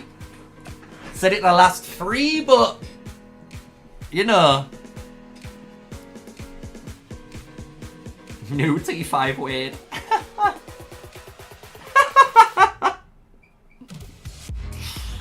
We are setting up though. We are just trying to get all our T5s in first. We've got the tanks in already. 1, 2, 3, 4, 5, 6, 7, 8. Yeah, 2, 4, 6, 7. Oh wait, what? 8, yeah. So yeah, Kawhi's in a better spot already. It's like what you want. It's definitely what you want. If you're tanking, because now Kawhi can just go here, start hitting. When this dragon, this is what happens. This is how you know if you're a good tank player or not, right? This dragon will start to attack you, and immediately its animation will it'll be here, and then it'll rotate around like that. And when it rotates, it's trying to hit the T5. So when you see that, that's when you taunt and you keep the aggro, and then you pull that way. You know what I'm saying?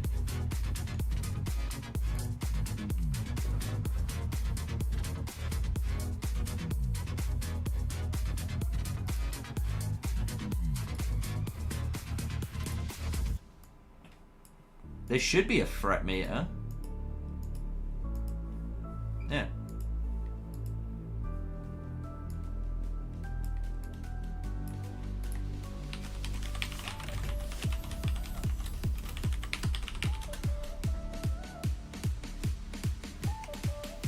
Alright, let's do it. All the T4 are coming in instantly. 80 out of 80. 80 out of 80, man. Now I just gotta get the camera right. Oh god. It just feels too zoomed in.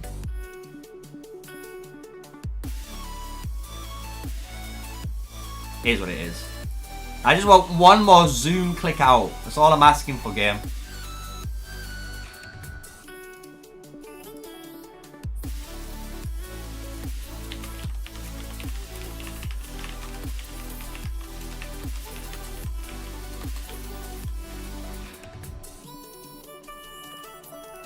It's like, is there any way to check the fret? It's like, yeah, here. This is the fret meter.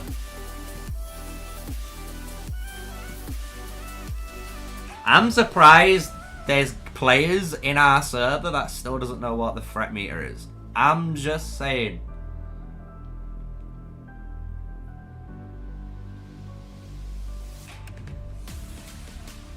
Should I keep the fret meter up like that, or should I have it hidden?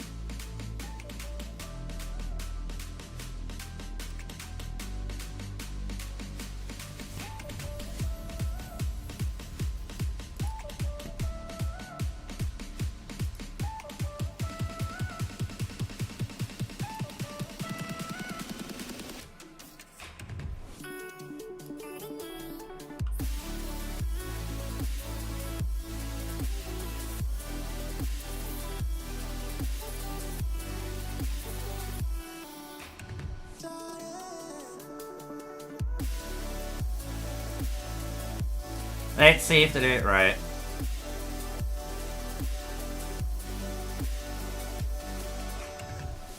It's gonna be all down to the DPS, by the way.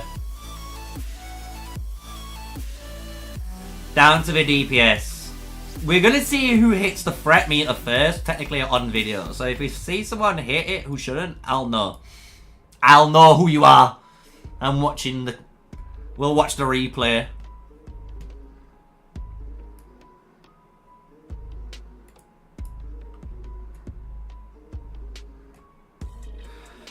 Come on, guys. This is the one. This one. This is the run.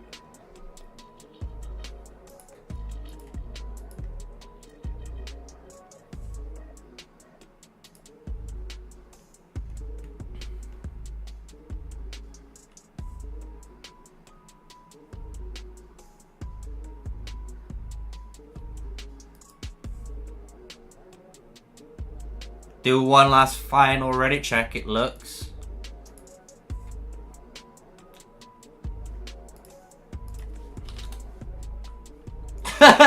Oh no! I was trying to get it so everyone did a different one. We have one AFK.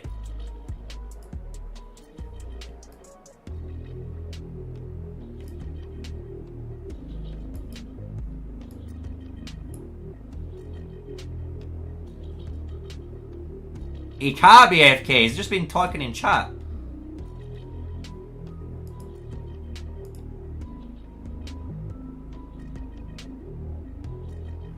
Why is he back? Oh, back.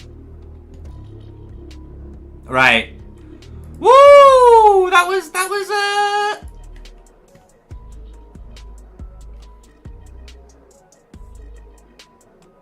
Here we go, countdown. 3, 2, 1. Go, Kawaii. Go, go, go, go, go.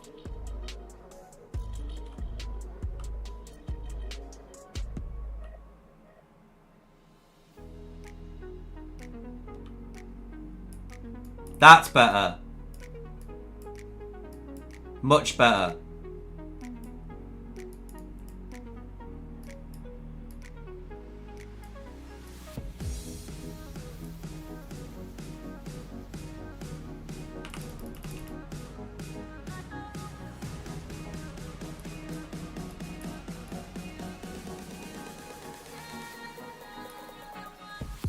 We can get it back. I'm gonna pull out just to get my taunt back. Much better tank play there. That's all you need to do. Just let the tanks do their thing. Out of the AoE! Out of the AoE! Ow, ow, ow, ow, ow, ow, ow, ow, ow! Now I can go in. I know that timing too good. I'm a fucking OP beast.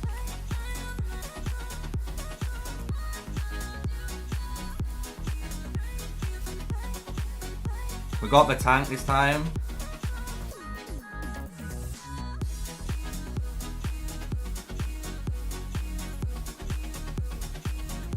Alright, someone else take over. Someone else take over. Nice. Good job, man. Let's go. That's what we want to see. Good tank teamwork. Avoid these things if I can. I'm gonna have to go back up.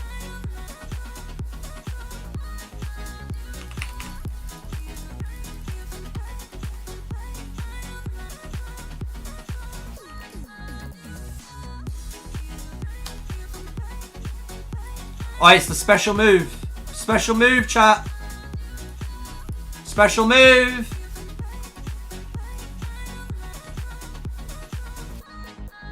We can do damage to it still. That's the funny thing. I can still deal damage to it.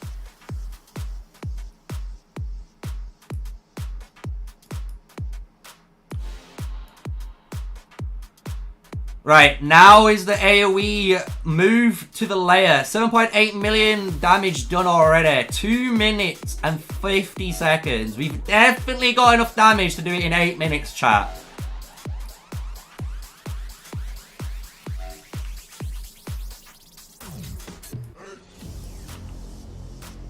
Oh, he's got it. I need to help him get this heal stone. A tank needs to take it away.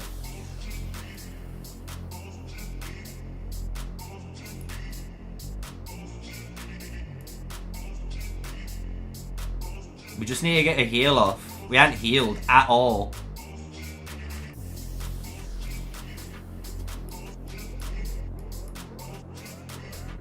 Right, I'm gonna grab the aggro.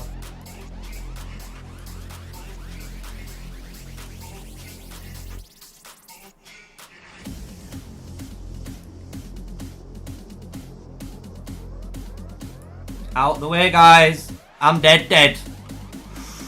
I've tanked as much as I can. You got plenty of time. And we got 1, 2, 3 main tanks up. It's gonna be close.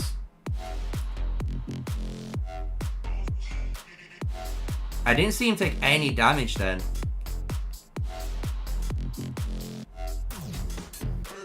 I'm trying to figure out how to dodge the AoE lair. I don't think you can. More are dying to the AoE on the floor now. Last tank's up. No more tanks left.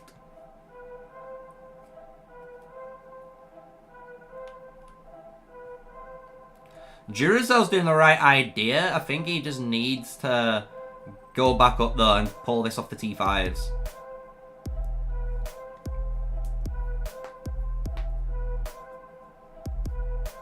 It's weird, that was the best start we've done, and I don't think we've done the most damage to it. Legit. I think the other 2 times we did way more damage.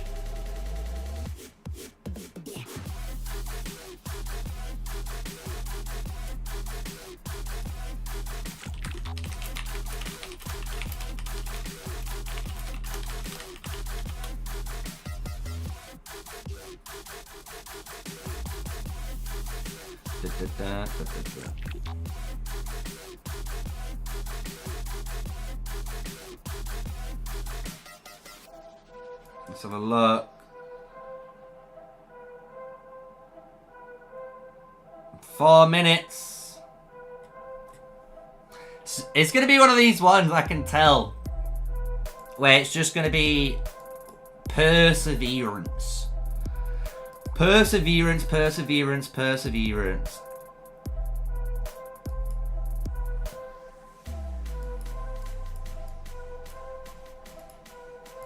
Literally.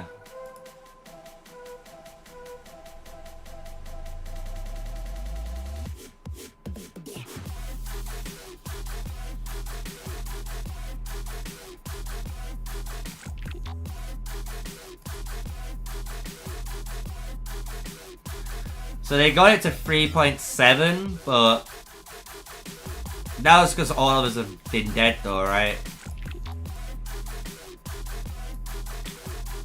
Again, man. Like, look at my stats, man. 1, 2, 3, 4 tanks didn't get healed. 4 tanks didn't get the heal.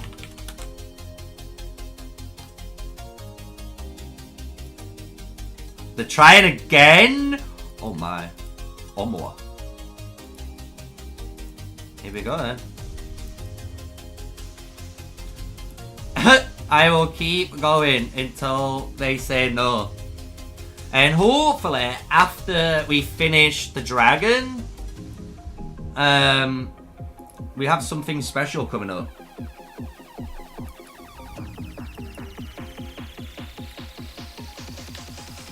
Oh, it's kind of brutal, I'm not gonna lie. Yeah, definitely a brutal.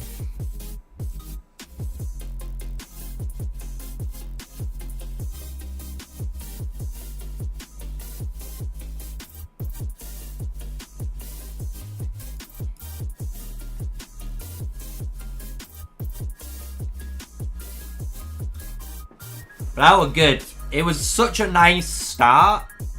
Such a nice start. We just need to maintain that after.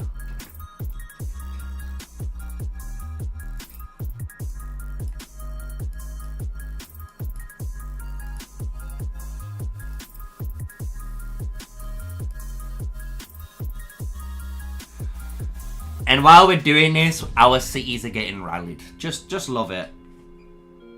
Love it. I wonder how long my shield has. An hour and 45?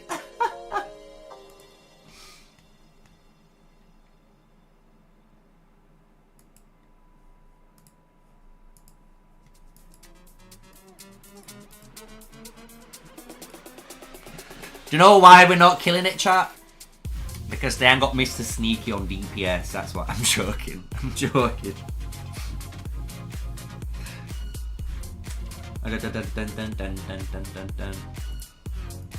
This might be the last time. Who knows? I'm just gonna keep saving all of these.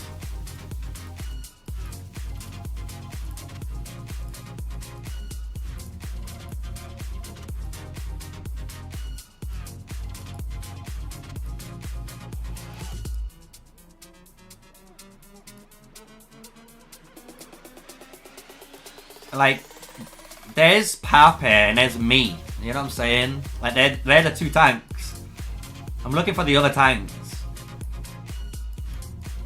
T5, T5, T5, T5, T5, T5, T5, T5, T5, T5, T5.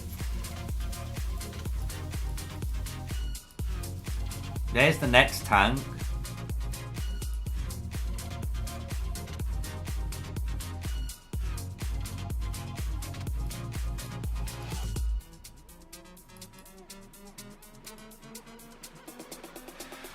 Who knows? Who knows?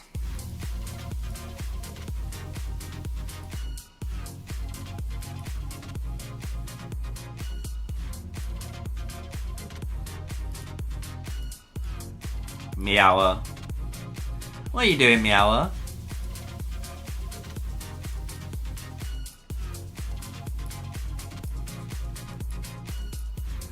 I don't know what's better though. I couldn't tell what was stronger, the 10% defense or the 7% HP.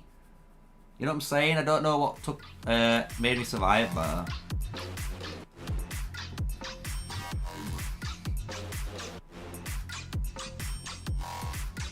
Like, these guys, yeah, should not be in DPS.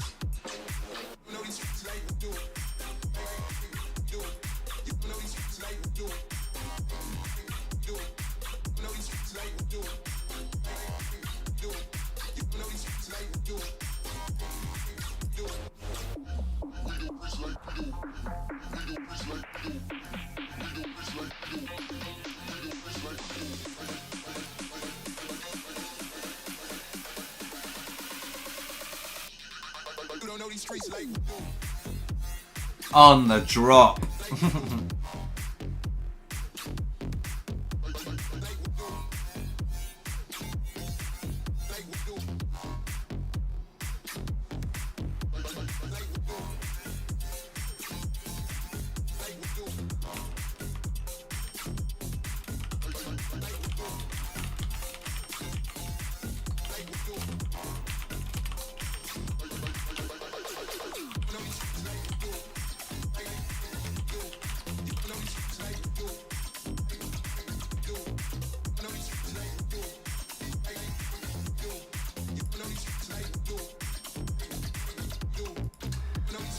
Woo! Love it. Mr. Poison getting absolutely melted here.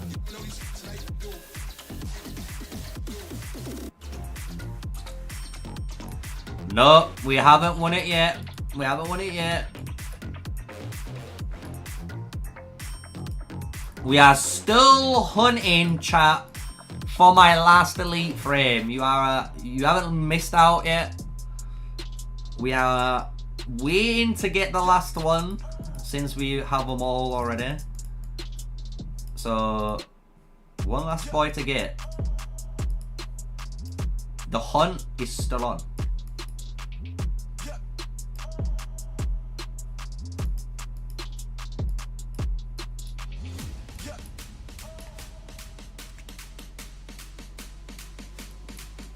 Second rally. I think they're just answering these rallies first, and then we're gonna do another attempt.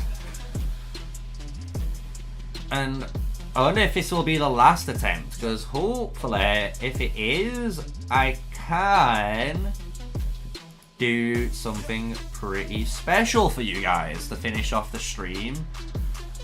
I was thinking, and I know Queen's here. I were thinking of doing the podcast after we've done the elite raid, but we've just been waiting to finish the elite raid, you know. Oh yeah, yeah. Don't worry about it, dude. Fighting and a dragon at the same time. We did it yesterday, man. We did it yesterday. And to be fair, yesterday they pushed to try and destroy this. We took the dragon and then came out and killed them. So these guys are trying to rally our cities. As you can see, we've got like a bunch of cities from our TM alliance on, obviously, in TA now, so we can do the dragon.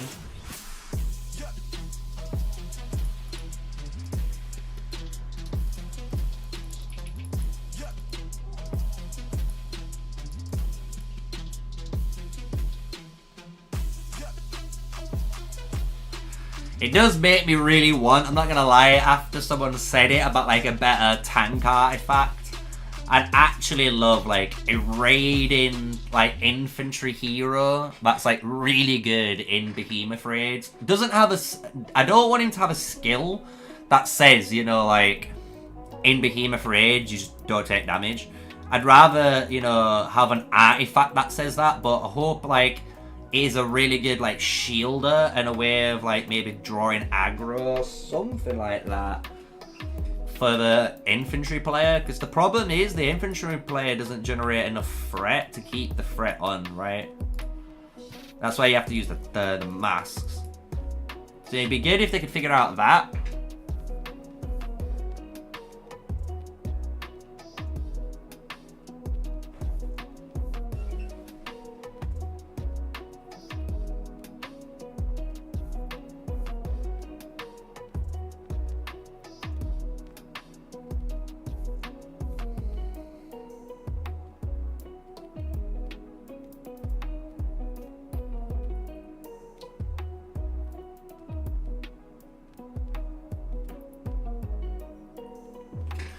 So let's hope this is the one.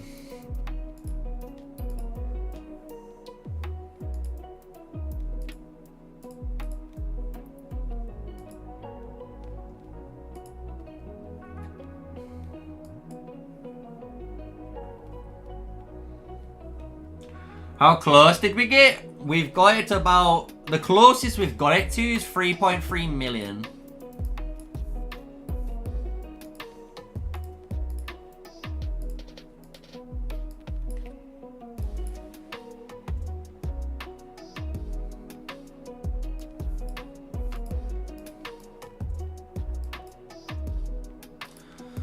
So we've had it at 3.4, 3.3, and we can always get... And the thing is, chat, just to let you guys know, it's not like we're struggling on the damage. It's actually like the DPS needing to survive long enough with us. Because, like, me and someone else can survive to about, you know, this amount of HP.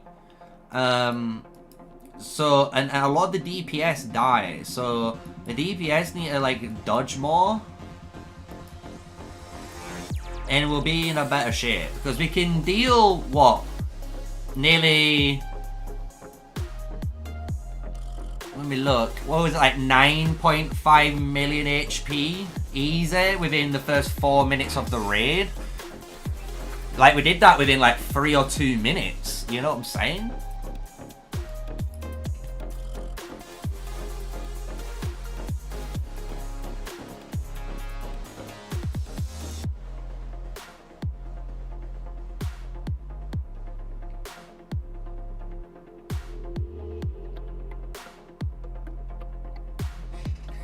I might even play a bit more, I wouldn't say selfish, but a bit more ruthless, where if someone's got the aggro and they keep maintaining the aggro for ages, I'm just going to let them. Because I've been, you know, so far, I think I've had the longest hold of that dragon, where I've had it up there for about 2 minutes, was it? Easy? I wouldn't say 2 minutes, it was like more like a minute, right? I had it about a minute up here without someone taking aggro off me.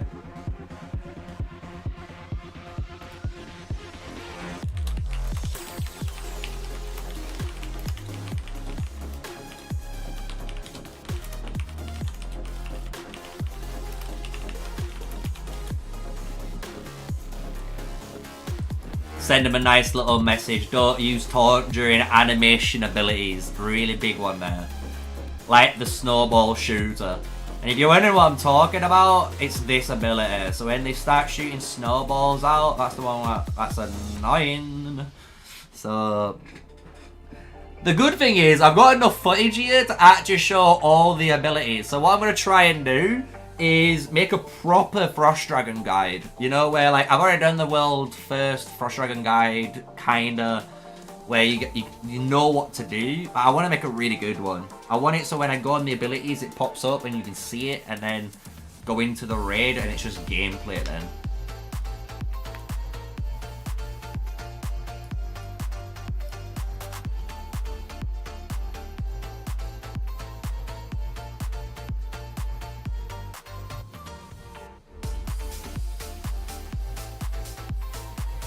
The important things is don't use a wooden device.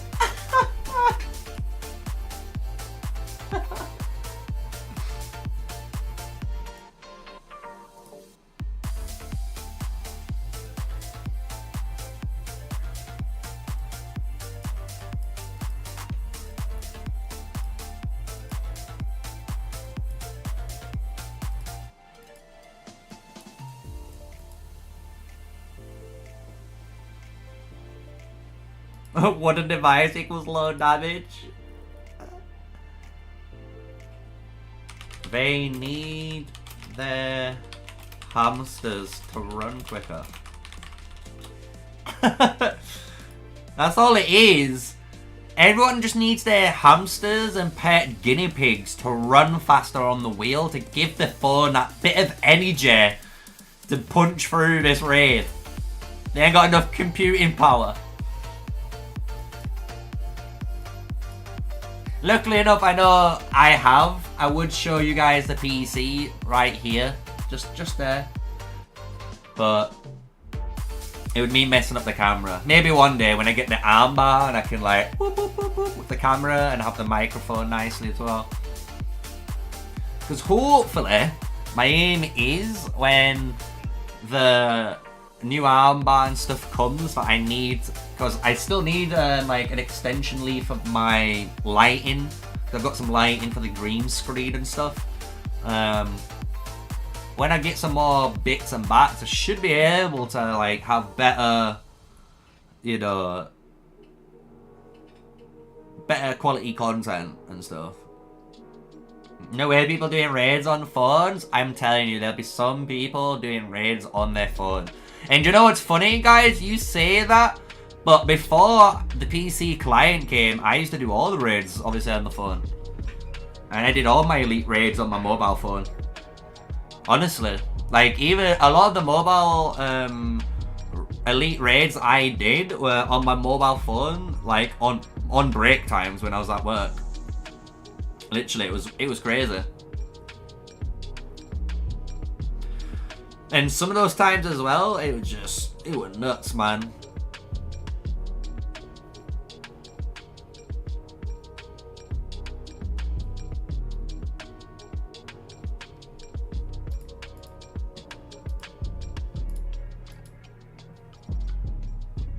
People flexing damage. Should I just say people flexing T4 damage? Yeah, I'm not there to show you all up. Stop it and focus up.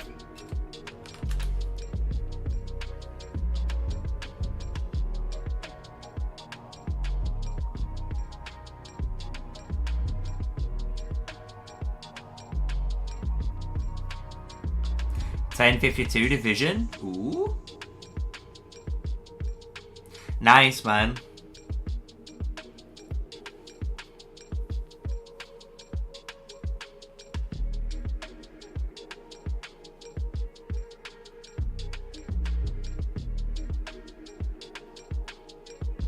That's it.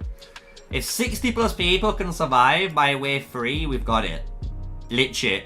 Legit, if we can get 60 plus people to be there but on the third phase of like moves and stuff, we've killed it. 100%.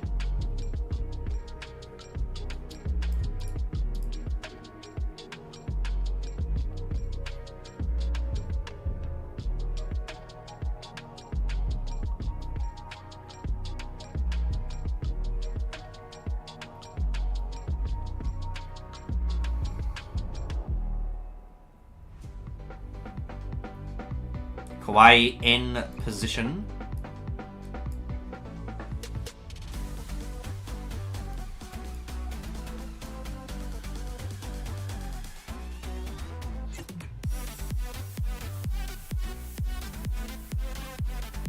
This might be the last try though, guys. I'm not gonna lie, for a lot of people it's 2 o'clock in the morning.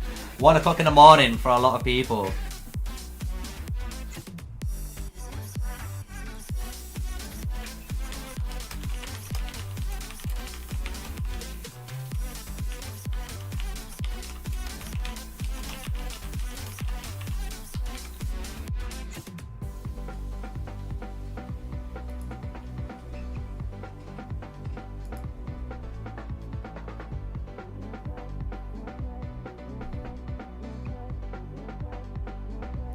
Hulken coming in.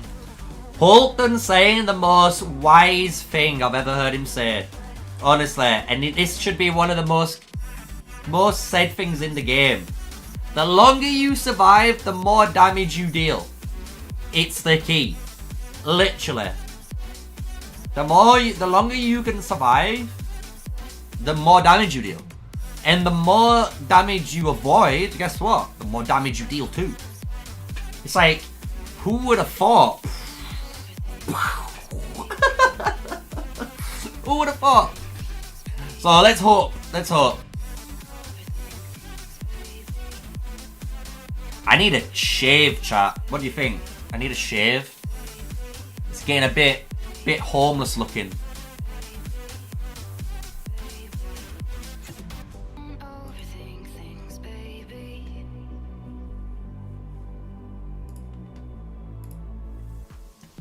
Right, we got a ready check.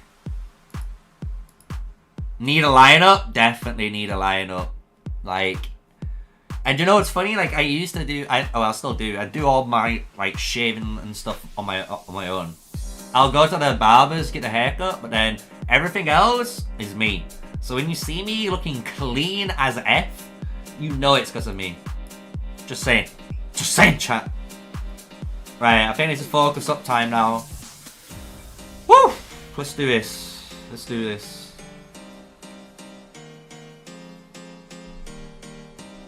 Ready up. Get the recording ready. Press the button.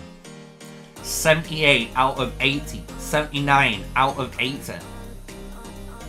We've only got one more person left to click. Once that person's ready to click, you know what time it is? It's time to witness, chat. Witness. You, me, everyone in chat. First time. First ever World Elite Dragon Kill. Can we finally get this done? If not, it's until tomorrow.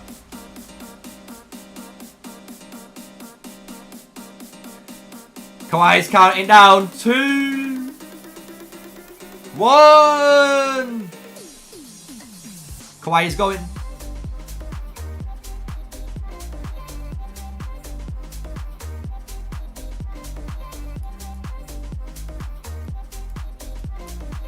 Oh, the DPS player.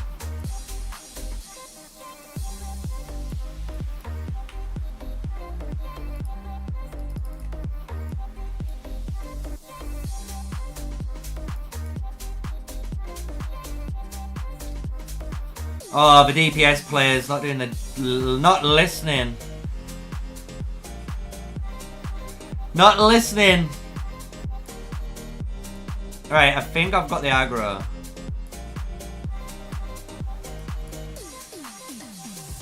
I had it.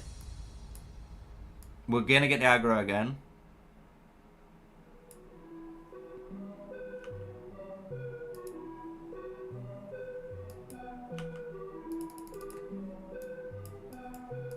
Oh, get out, get out, get out! Get out! Oh my lord, what are these guys doing? New tank? I ain't got my taunt up. Oh, I didn't walk towards it. I'm an idiot. That's the first time I've actually taken damage on that. I'm so bad.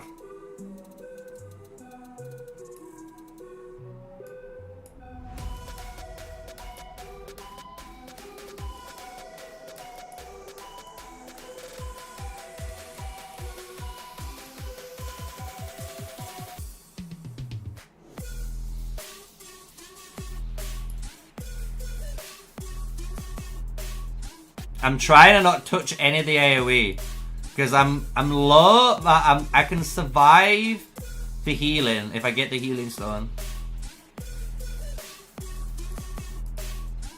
A Deej nearly dead. Why are they pulling it towards me? Here we go. Here's the pull. So we dodged that.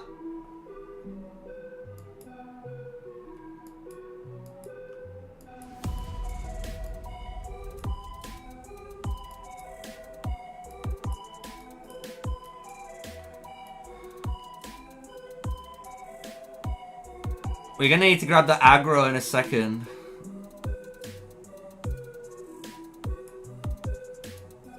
Right, here's the big AoE move. Hopefully I survive it.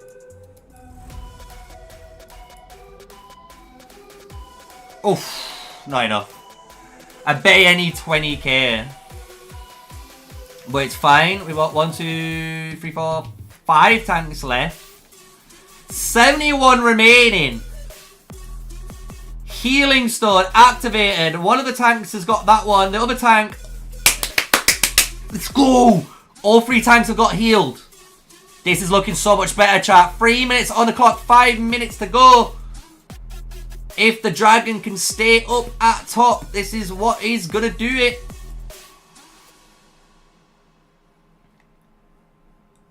$3.6 million, 3 minutes 30 on the clock. 3.1 million health, 3 million. The taunt comes out. Kawhi doing his best. Get out, get out, get out, get out the zone, get out the zone. Kawhi's committing. Kawhi, Kawhi. This is the run, the same chat. Here comes Papi. Papi tanking 2.4 million HP to go. We've got 59 members left. 4 minutes on the clock. 2.1 million damage dealt to go. 1.8. Oh my god, it's too close. 1.5, 1.3. 58 members left. 1,948,000. The lizards have respawned. 500,000, 400,000, 350 members left. 150. Let's go! Woo! Just do it! Let's go! This is the run!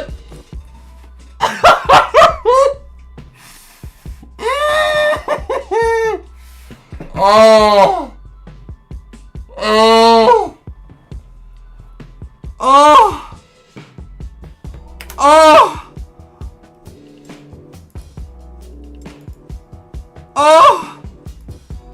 Oh, it's there! Let's go!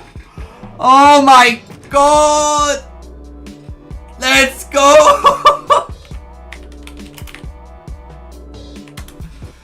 Oh my god! The frame! We've got it! We've got it! Let's sort out the camera. Let's do this! The first, I want to say first YouTuber ever to have every single Elite Raid frame first, chat. You see it here. We've got everything covered.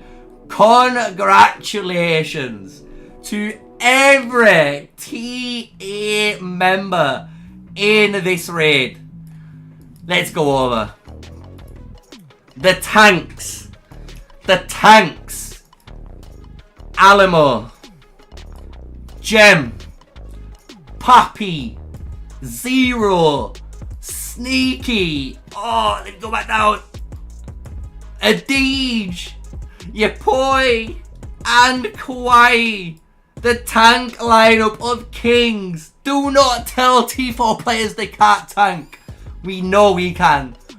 And then everyone else. Sauce, Syndicate, Kings, Samsung, Zamater, Megachan, Ironman, Fierce, S1 Grey, Killua, Unfortunate, I don't know your name in Chinese, Vin, Raven, King Rib, Alvin Q, Yevi, we've got Alfredots, Solo Chan, Kaneki, Orkan, Lord Coward, the leader of the TA Alliance, Wayne, Kaibo, Dai, another Chinese person, I do apologize for your name, NR7, Grunge, King Ionok, Za Cutie, Stuck 8-Bit, Savage, Meng, Banzai, Nini, Resek, To Be Nair, Pain, Blue, Zig, Daddy, Limbo, King Oguhu, Air Hujan, King Borwan, Bowsy, Samir, I want to say, King K, Yabi, Bloodhunter, Cherry Fuck,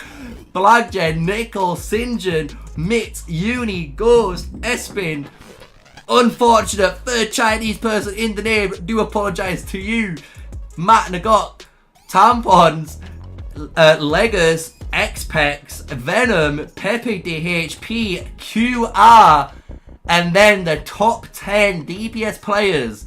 Shadow Gamer T, Mio, Yeson, Elog, Immortal, Charles, Holton Gaming, Little Fat Sheet,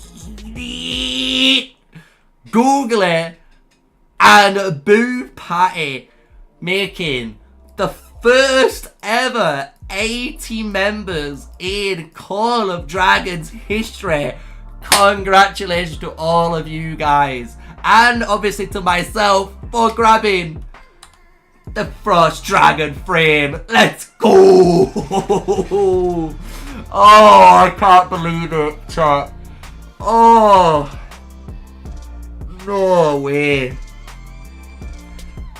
Oh, TDA with a $5 super chat. Thank you very much. Oh.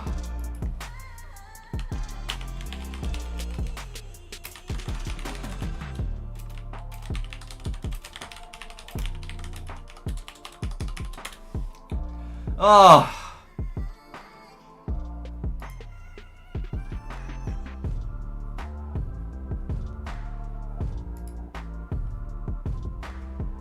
I might have to join TM though to fight. Woo!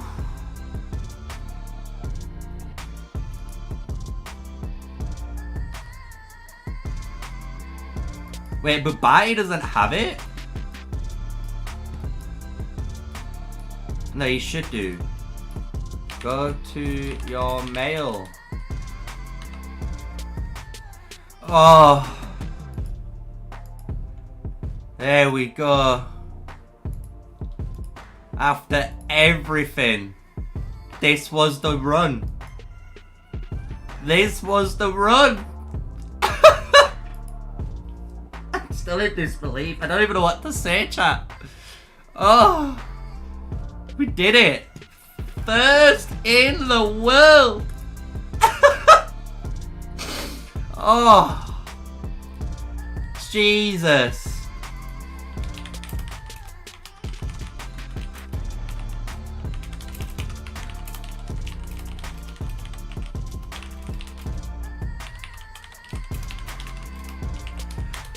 Oh. It's not over yet, chat. The stream's not over. I know we've done the Elite Dragon, but I am just double checking if they're around. But I might just take a quick, small break. I'm not going to be going anywhere. I'm going to show you guys the PvP that's kicking off. And when we come back, we've got an hour and 15. Perfect. So I'm going to leave it here so you guys can watch some PvP while we wait. I'm going to come back. I'm going to do the Scout Report podcast. Yes, the Scout Report podcast is coming next. And even better, we have a guest coming on, which is going to be a really fun one. I'm not going to spoil anything. I'm going to let them tell the story, and I hope you guys stick around for it. It's going to be a really fun episode on it, and we're going to upload, obviously, that to the channel. I just need to take a quick break, guys. Honestly, I need to just wind down.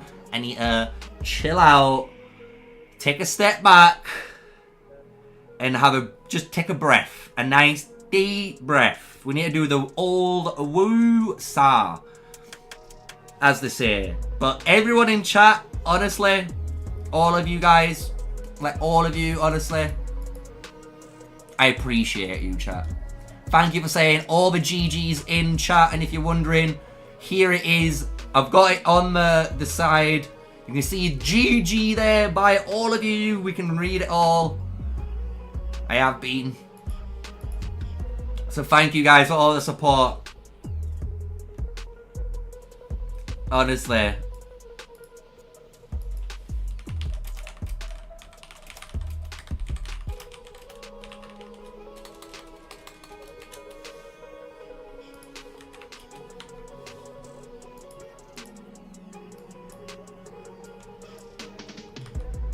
Oh. Right. I will catch you guys in 10 minutes.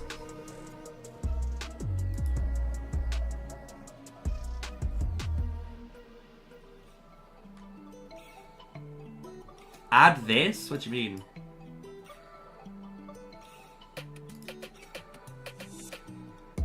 Masterfish, get out.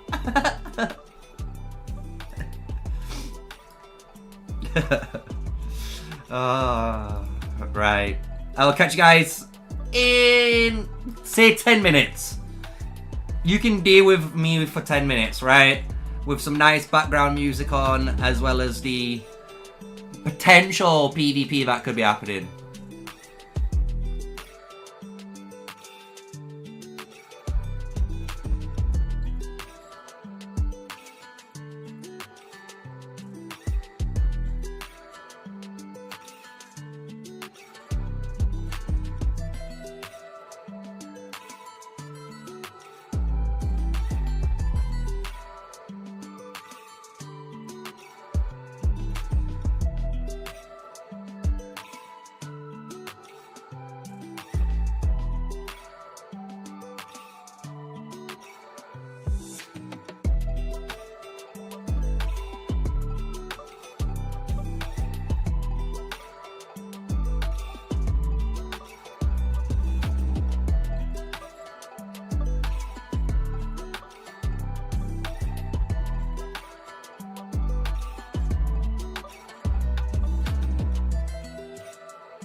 Right, we are back. Just give me a second, I'll turn the camera on and stuff.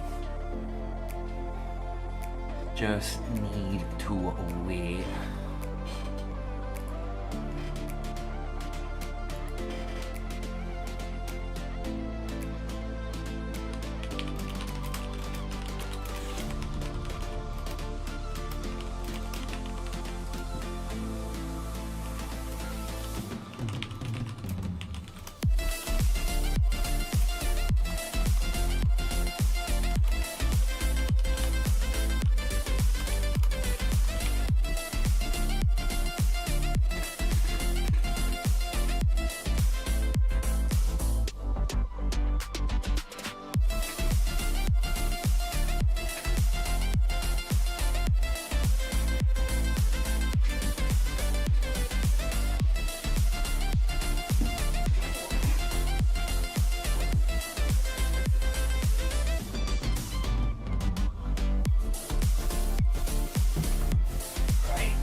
Boom, chat, we're here. We are back. So, what the plan? You're probably wondering, what's the plan, Mr. Sneak? What are you doing right now? So, pretty simple. What are we going to do? I'm just going to quickly hit the... let me put on a bigger camera so we're talking one-to-one, because I like it. It's a bit more personal. I'm just going to hit the BRB screen. I am here. All I'm doing is going to call my guest for the podcast, and then basically the next screen you're going to see is the podcast, and I'll obviously give you guys a little heads up before we start, and then we'll just go straight into it, and that's going to conclude things, since at the moment, as you can see in the main stream, all we're doing right now is just trying to maintain the keep Legion level low. So we've got these two low, then it'll be these two next, for example. This one's emptied. So this is all that's going on right now. If you are wondering, and I did answer it in chat, but I will give you a better, obviously, opinion now. I do believe we're going to lock them out. We've already locked these guys out. There's only these two to come through now. And I think now, since we've secured the Frost Dragon, and we can now obviously decide on a, you know, actual, let's just say, plan, let's say strategy, then we can easily, you know, push forward now. So I do think we're going to go through. So what I'm going to do is, like I say, I'm going to be here. I'm just going to be on the BRB chat for a moment. Let me just turn down the music. And when I say in a moment, I am going to just call the guest.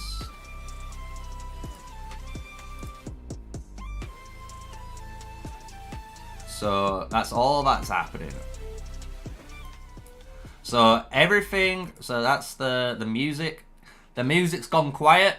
That's so you don't hear the Discord while we're just set up. And then my mic's going to be quiet. So you can talk in chat. I can see you guys in chat and I'll answer it when I come back. But I am just about to call the guest. So that's all that is happening.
Right, so we're here. I've got this set up, chat. We've got the guest in the call. What I need to do though is do some quick movie magic, and it's gonna look awkward at first, chat, but just oh god, Discord single. Yeah, perfect. So this is the what I want, but then I actually need to do transform.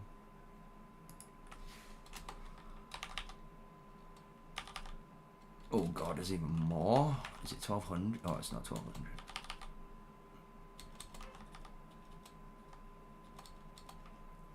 I wish there was a better way of me figuring this out, chat, apart from what you're watching, but you know what? It is what it is. Right, so we've got that one set up. 900? No.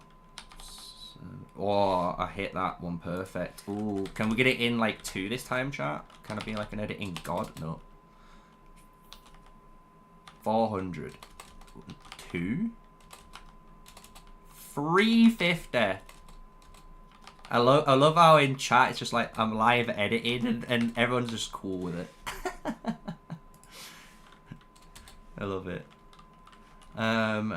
2. Yeah, trying to do it like bang on time, like, cause this is the one thing with it. Ooh. Right. Done. So now, boom. Bap. That's good. Oh, wait, I'll put you here. Call of Dragons, current topic, text. Sweet. We're good. Right, I'm ready. Are you ready? If you're ready and I'm ready, I can get it going. Is chat ready? Are you all ready? I hope you guys are ready now. Right, so let me do this. They should be able to hear you now. So if you speak, hey. Hopefully the audio sounds fine. Hello, everybody. Do you want that voice? Or should I just use a normal voice? Voice you want. In this, so far in this, all I've done has been a really calm voice. So right, no shortcasting voice. If you want to be hyper, you be hyper. It's a nice casual. It's a nice casual conversation. It's a nice casual conversation. Yeah. I just need to sort out my camera. All right.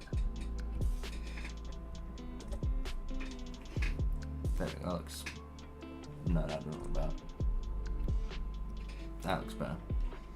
So we can see.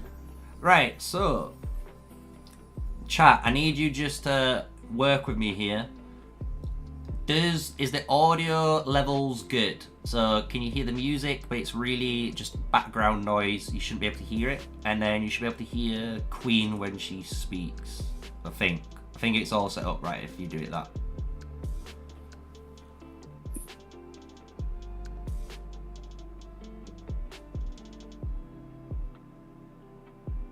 I think it is.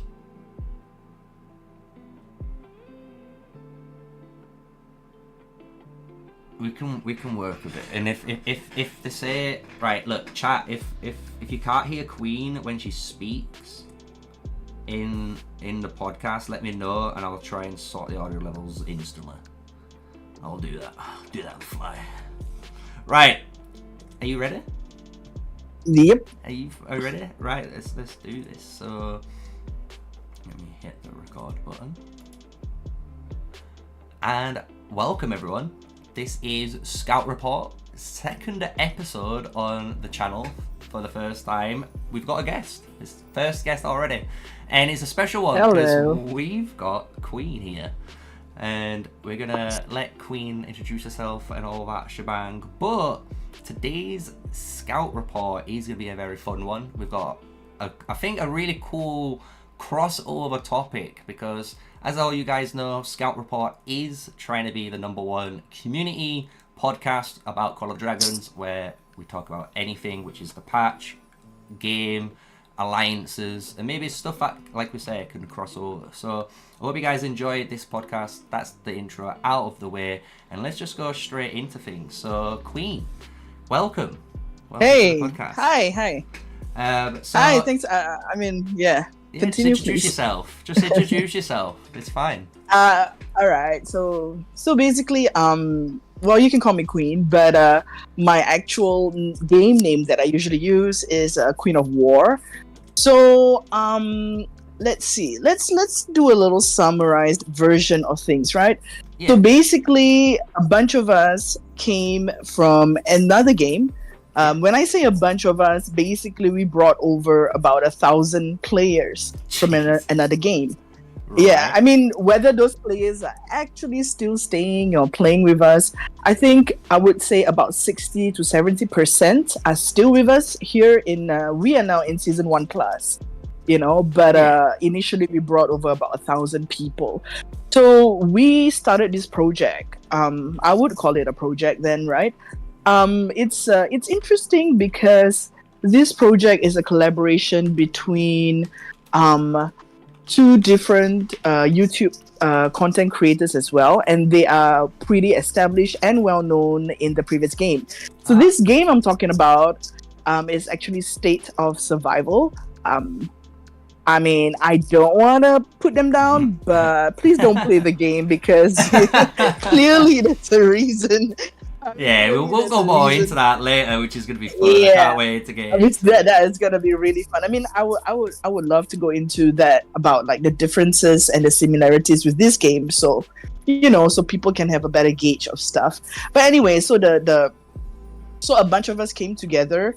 I mean, we kind of know each other because we've run Discord servers in the game. So basically, I'm one of the owners of this other Discord server. It's known as a Kratos team, and there's about like 15,000 followers in that server. And then Catzilla is and Wacko Rash, so they are all content creators as well. They also have their own Discord servers in the previous game. And then we also brought in other people who are part of what we call the founders team. So we have this lady who also runs the Discord for Zod.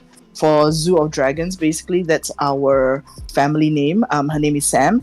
And so all together, we came together for this project because we kind of just sick and tired of the State of Survival. So a little background is that me, Catzilla, Wacko, we're friends. I mean, we eventually, you just know each other eventually in the community, right? Yeah. So we... Correct. And then we became friends, and like so we fought each other a lot. At least me and Catzilla, we fought each other a lot in no, I was in like in game, Right, we have a lot of reservoir leaks.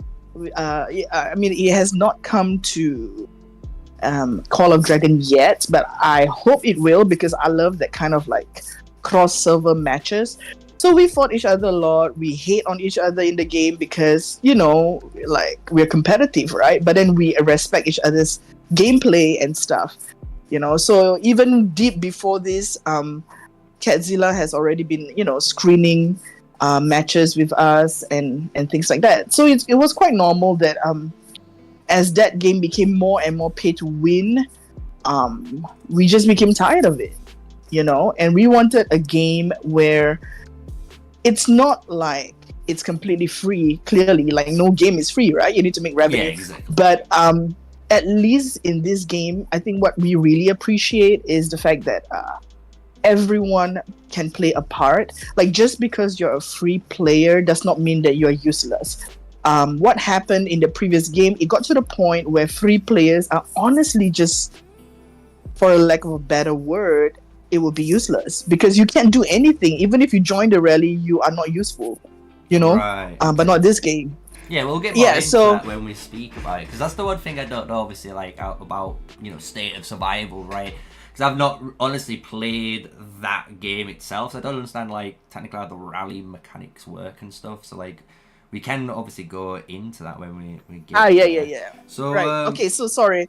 I'll go back to the background. So very quickly, what happened is that we played that game for about 3 years plus, and Yeah. then, we are all like, R5s of our previous alliance, and just one of the top alliances in the entire SOS. So, basically, it was easy to come together and bring people together with us. That's what's more important. And here we are.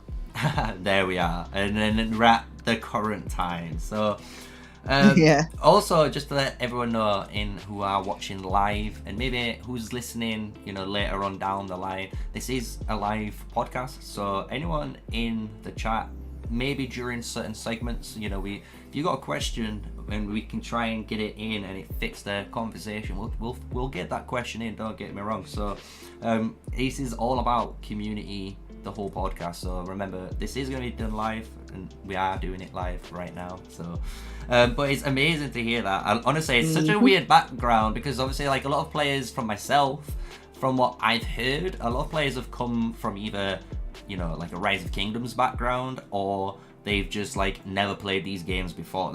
It's kind of weird, where I've had like either the ex old vet guard, such as myself, because I played Rise of Kingdoms originally and then moved over, but then you get those other players that just don't play these type of games. But then you've got you guys that are just like, do you know what, we don't like the current state of the game we were playing in, so you all banded together and started a new journey. So and I think that's actually going to be a really interesting story, which I wanted now to expand into, right? Because when you talk about this state of survival, when you guys first were like, especially talking to me, because I know I did get approached for like the initial project, but obviously at the time, as you can tell, with my main account, it's a little bit hard to get the timings right, so I can like manage 2 accounts. But it's interesting to see that you guys all came from State of Survival, right? So I want to basically ask about like why, right? Because I know... Sorry, cutting off a little bit. Oh, I do apologize. I basically want to ask why you left State of Survival. I can't really hear you right now. Oh. And let me see. This is the cool thing about live podcasts, guys. Can you guys see me in chat? Now I can hear you. Are you good? We're all good. Oh, yeah. Sweet. Yeah, so, we're all good. We do apologize for that.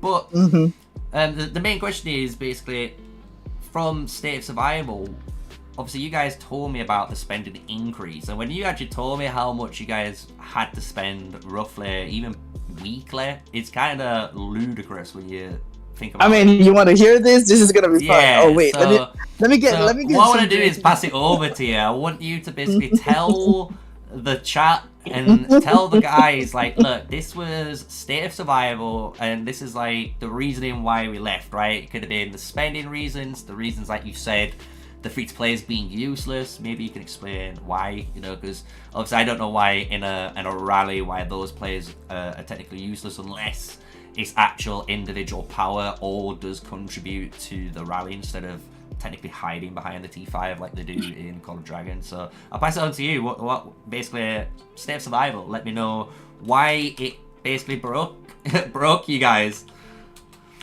So let's do a little bit of the background. So when we first started this game, right? This game was during the pandemic period, so everyone was bored. You're at home, yada yada yada. All right, so people started downloading. I downloaded the game because I was drunk and it was my birthday, and I was like, I wanted to play something to kill zombies, So I was like, okay, let's download this game. So then I think initially it was fine. It started off, the first year was an amount of spending that you need to do, but when I say that, I'm just referring to people who want to stay as the top rally leaders in their state, or in here you call it server, right? So in that game, it's very heavy rally driven. Like everything you rally, this building you rally, it's very hard you can never like solo a building unless like I don't know. Yeah, it's quite hard. You know, so everything's very dependent on rally leads. Like it's like without the rally leads, basically the event is done. Like nobody could actually do anything if the rally leads are not around, because you just can't take a building, you know. So anyway, initially it was okay. I mean, like the spending was always heavy. Like you need to spend a minimum of, or at least for me, I was doing like 3K a month. I will put that to like if you compare it to USD, it'll be 2.5 USD a month. Okay, so that's fine. I mean, I was still okay with it, you know, whatever. And then as it got worse and worse, as it progresses, the rally leads. So they release this. Like it got to the, and the thing is, even though you are the top rally lead, okay, you've been spending 3K a month. Once the feature drops, and they are very calculating. I wanted to say a different word, but I chose to say they are very calculating, whereby they will drop the feature just it is like ROW when you but then 1 second there.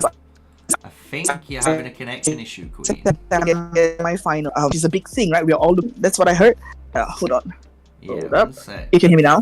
Yeah, we're good. I think it was just, I don't know. Chat, was it just me, or did it all go a bit crazy for you? Because it sounded like you went on, it was fine, and then next minute it sounded like R2D2 came out of existence. Right, so right. It was really, it was a fun and interesting transition. But from what I got though, from what you said so far, just so you understand where we are at in the chat, basically the State of Survival game became basically this way where the rally lead, in order to maintain being a rally lead, you were required to spend 3 to 5K a month, and that's just like the bare minimal.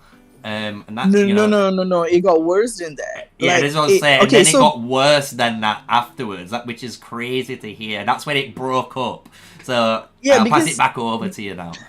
Yeah, because the thing is, they would release features, right? And these features are so overpowered, and these features are released like when you are fighting the what is that? The leaks, the reservoir leaks. So reservoir leak is a little bit like ROW, but really servers versus servers kind of thing. And you're fighting for glory and championship, you know. So what happened is that they will release that feature, and that feature is so overpowered that even though you're the top rally lead, if you do not get that feature, you will be weak, you know. Yeah. So what happened is that we will all start pushing money. The rally leads will push money, and we spent for that feature alone to max it out within 2 weeks, because we were in our semi-finals. We spent $8 to $9,000 just to max that feature. You know what I mean? So it's that's ridiculous. Exactly, just because we wanted to win. And the rally leads have to do that. And so that was that first time they released this feature. It's called a behemoth, but it's not like our behemoth in this game. Yeah. It's a feature that follows you. So basically that was a dinosaur. So we're like, whatever. It's a stupid dinosaur. Okay, we'll max it out.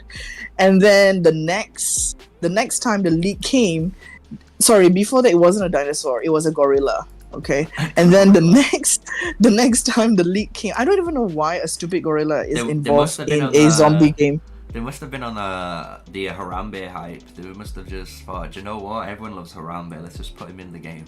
They must have done something like that. Yeah, exactly. And then the next time, the same thing happened. They released this dinosaur in which if you don't max it and you are in your semi-finals, you will be very, very weak.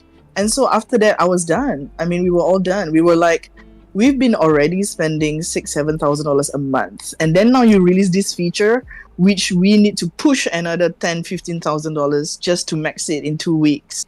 Like, yeah, that was just pure, like, and it was on purpose because we are, like, it plays on the fact that this is your semi-finals. We have 2 more weeks to win. If you don't push this 10K, it's fine, but then you will not be able to be on top, you know. And clearly we all know the personalities of rally leaders. We all just want to be the best. We want to be like max, maxed out everything. Yeah, So that just that was sounds basically insane. how it is. It sounds Yeah, and then insane. it's insane. And then so um I was saying just now about the rallies. So what happened in that game was that um because these features came out, so if you are a free to play or you're a middle spender, right? And you join that rally, your gorilla will not be strong enough. Your gorilla will be like purple or green or whatever.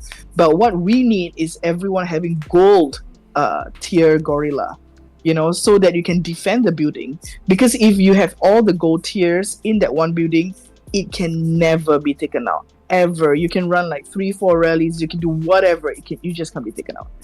You know what I mean? That's So it got ridiculous. to the yeah, and it's ridiculous because it makes people feel like sad because they literally can't do anything. They come on and they're like, yeah, I'm here to help the team. And then we're like, guys, we only need all the go gorillas. Because if Yeah. we want to win, right, the objective is to win, then we need like the go gorillas. And people are like, so what the fuck am I doing, right? And we are like, I'm sorry. And it feels really bad to tell people like, well, we have to kick you out because you're not strong enough. Yeah, I can It see it sucks. even in chat they're saying it. So like, Rue's mom saying it happened more, times often than not. Even Trouble saying 6K was every feature, and it seemed like they were releasing almost a new feature every month, so it was just adding to the cap. So it's crazy to see that, like a game go to that depth, because don't get me wrong, like a lot of people would look at players in Rise of Kingdoms, stuff like like Mephisto was the big guys. I don't even want to know how much that guy's spent in reality, but he's the biggest powered player in the game, right? And there's a few others similar to him, and it's like I couldn't imagine them like playing a game like that, because I feel like even they would feel almost like it's Yeah, not a because choice, it's almost like a forced yeah, option, right? And yeah, I because some hope of us, yeah. Go I on, was gonna sorry, say go I on. hope I was gonna say I hope like Call of Dragons, and this is like where I was gonna cross it over, was doesn't go down that route, right? Because it's still a new game. Everyone's loving it at the moment for the gameplay side, because I think personally it's like the best PvP experience you can have for like a mobile Hmm. game.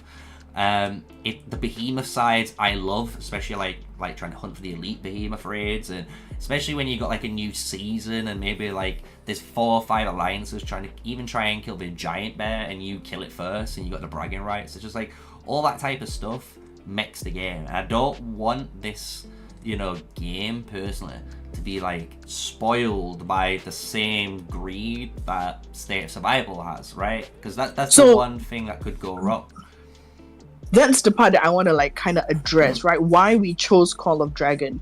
Okay, so just to state the differences, right? What happened like for State of Survival, it reached a point, right?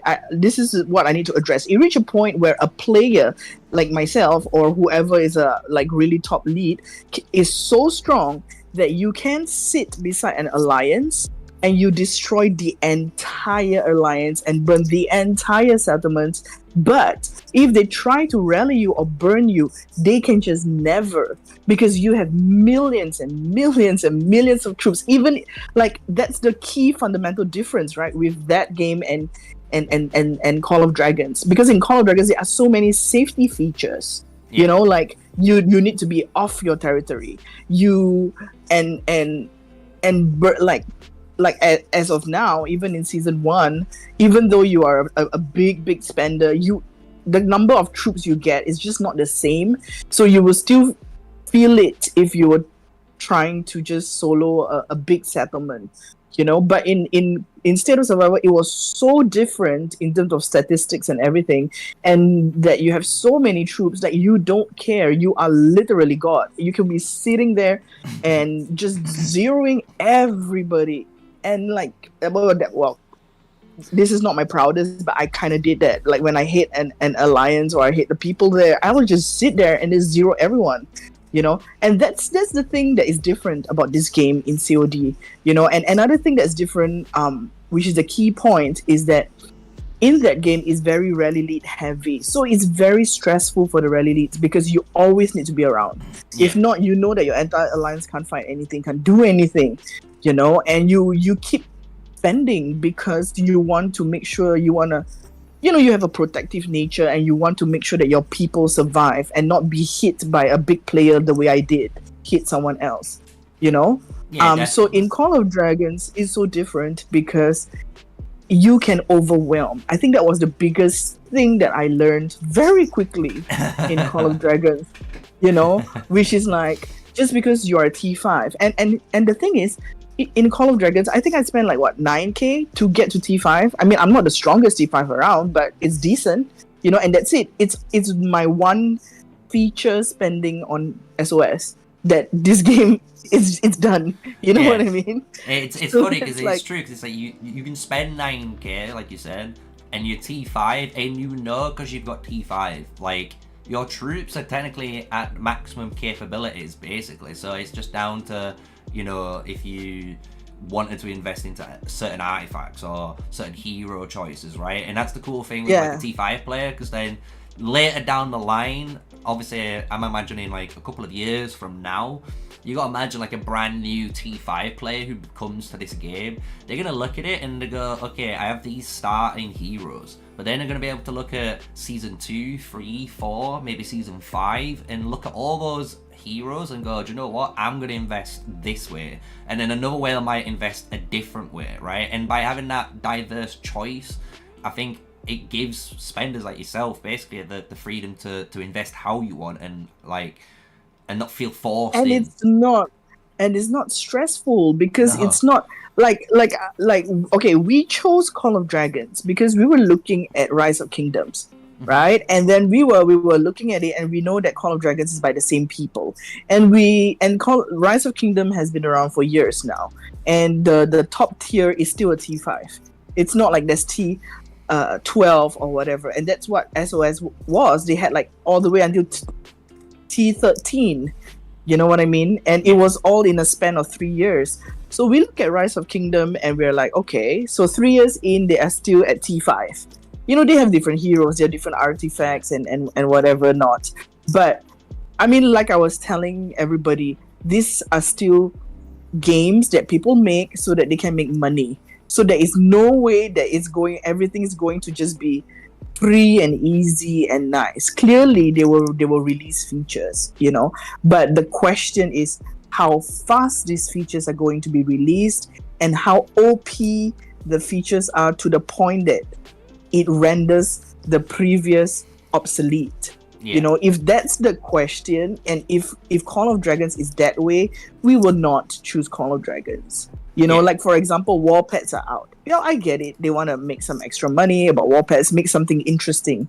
But it is not overpowered to the point that if you don't pay for these war pets, you're completely used. You know, like you lose your edge, you know, in somewhere. And that's why I was like, we're still happy with Call of Dragons, you know, and if it's going down the Rise of Kingdom route, then we will at least know that the end goal is T5. You know, it's not like you just reach T5 and now they release T6 to 13 and you're like, are you serious? I You know reckon what I if they mean? did Like that, that- there'd be an uproar. I think there'd be uproar if they did that, honestly, because it's one of them fundamentals in this game that it's just been there. And it's like, to make a T6 unit would mean like, I don't even want to know, because for a player like myself who was like trying to get there still, just like at the last few hurdles, which is like finishing all the buildings and the last bit of like tech bits, it's still like, you know, 100 days to do this tier 3 research tech, right? And then I look at all the tech afterwards I still got to do, which is like maxing out these 10 out of 10s and then the T5 tech on top. It's like, it's easily over a year worth of speed ups, like plus, you know, just to get my first T5 unlocked. So if they did that and made a T6 unit, you can imagine it would take like 3 years worth of speed ups to get there. It like just to get there. But so I don't think they'd ever do that just for the because it'd just be an uproar. exactly, and that's what I'm saying, that we've talked about it and we don't think that this game is gonna go down that route. Plus we like the fact that this game has a lot of safety features, which kind of annoy the shit out of me, but I understand because you must remember I come from a game where I would just hit everybody, I don't care, but then this game has so much safety features, like you must be, unless the settlement is not on an alliance territory, you can't hit it, you can't go into zone 1. There's so many things. There's a porting cooldown. There's no speeding up of marches. Actually, that was my most difficult thing. Like in SOS, you can tell I'm a very impatient person and aggressive. So in SOS, there's no like, let's walk for 10 minutes. I would just speed that marches using we call it jams here in Call of Dragons, but there we call it biocaps. And we'll speed the marches from like 10 minutes to like 5 seconds. So do you see how scary it is for an enemy? Because if I hate you, I will speed my marches and just kill you in 5 seconds without you even realizing. You can't even do anything. No one can even defend your settlement because it's so fast. I remember that feature because I've played with it on Whiteout Survival, and I've played it on March of Empires. That's like a really old city builder game, March of Empires. And that is the same thing where it is super rally focused, but it's just like you can send a rally going, and it could say to the rally person, oh yeah, you've got 4 hours of safety, and they're like, oh, I've got 4 hours, and next minute's on the doorstep. Right. And it's just absolutely terrifying when this like rally from 4 hours just appears there in 2 seconds. Yeah, so that's why. So it was pretty easy for us to kind of convince people to come over, because people were just sick and tired of the game, and we tried everything that we could to actually talk to the developers. We've organized protests. Like you don't even know how many protest groups I'm in. We've organized protests. We've banded a lot of the SOS servers to protest together. So the Kratos team was doing a protest. The another Ella server was also doing a protest. And these are servers I was telling you, like my own server had like 15,000 people. The other server had 18,000 people, and then we have Catzilla server. Everyone was just doing protests, trying to tell the developers, dude, slow it down. It's just too much. Yeah. We banded with the top players of SOS to kind of just try to get traction to slow things down. We even had like no spending month, but it just wasn't working. So we were like, we can't go on like this. It has become like, it's sick. Yeah, I think the problem with that type of stuff is when you go into that, because it's funny because currently, I don't know if people are kind of tuned into gaming as well as mobile gaming, but there's something similar happening in another game where they've released a skin. It's just a skin, but it's something like a $40 or $50 skin. So it's you can basically buy a AAA game or just buy this cosmetic item, right? So it's massive uproar. And they've done the same statement as you said, where they're basically standing up and not buying the cosmetic, right? But the thing is with those stances, and I can imagine, and this is what might not have worked on your end, is it's good that you guys put your foot down, but if you can't get everyone to put their foot down, or 90% to put the foot down, they just keep doing it, which is the worst thing. So, and I'm not saying it's on you, I think it's more of the community, just everyone as themselves. A lot of the people might just think, oh, if I just stop spending, it's not going to change anything. And it's such an easy breaking, dismissive mentality, instead of just saying, you know what, I'm just going to try it, and maybe it works, and it might actually, so it doesn't work, because the thing is, we are dealing with type A, highly competitive people who will do whatever it takes to stay on top, and you're telling these people, don't spend for a month. And in that month, we know that a new feature is going to be released, and you're going to go from rank 1 strongest to rank 10, and they cannot take it. I cannot take it. I mean, when I was in that ego, game, now innit? I don't really care anymore. Hits, Yeah, man. It's the no, ego hits. I know. no, but yeah, it's a huge ego thing. Although I'm a woman, but I have this huge ego thing. But in COD, I kind of changed that. I'm just like, whatever. I'm just gonna be not. I'm not gonna be that crazy anymore. But the thing is, at least for COD, while we are talking about skins, right? So yeah, there are skin events in COD, but if you really look at the skins, each of the skin does give competitive edge. For example, I think the latest one with the ball thing over the head, at least for season 1 plus, that gave like 10% for mages attack. Yeah. However, they also remove 5% from marksmen in terms of health, or is it defense? I can't remember. It's so both, basically, all the skins have kind of like a plus and minus kind of thing, which I like, because then it makes you think, look, if mages are not my main marchers, do I really want to fight for this skin? Because for me, I'm a marksman player, so my marksmen are gonna suffer. It's not like I really use my mages unless it's a big war, but like for most like events, I kind of like go with my marksman first, right? So so it makes people like decide, like for the other game, like for in SOS, the skins don't have any disadvantages. It just gives you like flat extra flat buffs, and on top of that flat buff, if you're like top 10 and you compete for this thing called wings, which I did once and I will never, that will give you extra like lethality buffs and whatever. I mean, it's very pretty, the animation, don't get me wrong, but each of these skin events became like, just the skin event alone, you would push 3,000 to 5,000 flat just for the skin event alone. Like, if not, you will not be guaranteed top 20 or top 10, like ever, and I'm like, I'm it's just crazy. Yeah, I was gonna say, like, the city skins thing's a good thing to bring up, because it's one philosophy that's not like new to, I would say, Lego Games, because they're the guys that, as you say, like Lego Games is the publisher for Rise of Kingdoms and Call of Dragons, right?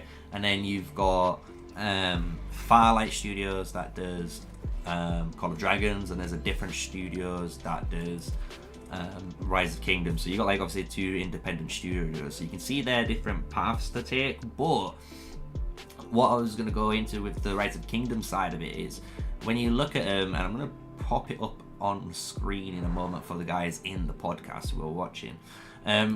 Like I said, this philosophy wasn't anything new, and it's kind of a philosophy that's always been in, I'd say, like Call of Dragons / Rise of Kingdoms. So if I just quickly show you this, guys, you should be able to see it now in the podcast. There's like, these are just sub skins, exactly the same concept as you can say in Rise of in Call of Dragons, should we say. So, and all of these skins work the exact same way, so they always give you a plus or minus stat.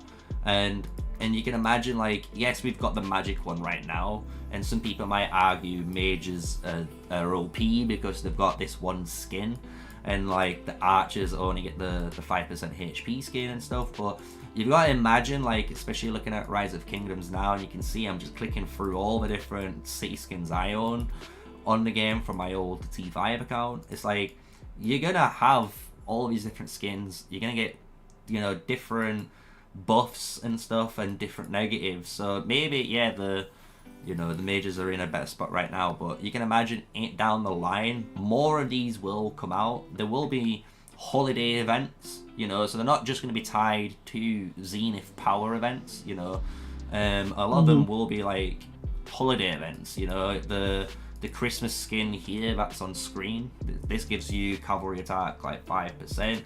You've got cavalry defense here for the Halloween one, so you can see, like, you can get all the different technically like stats through the holiday events, as well as obviously if you want the big ones, because there is some big boy ones. Because if I move just the Call of Dragons bar there, you can see this on the left now above my head. These are all the skins, and some of these skins do become crazy, right? Training speed, 3% and 3% troop health for this Spire of Widget, which is on screen.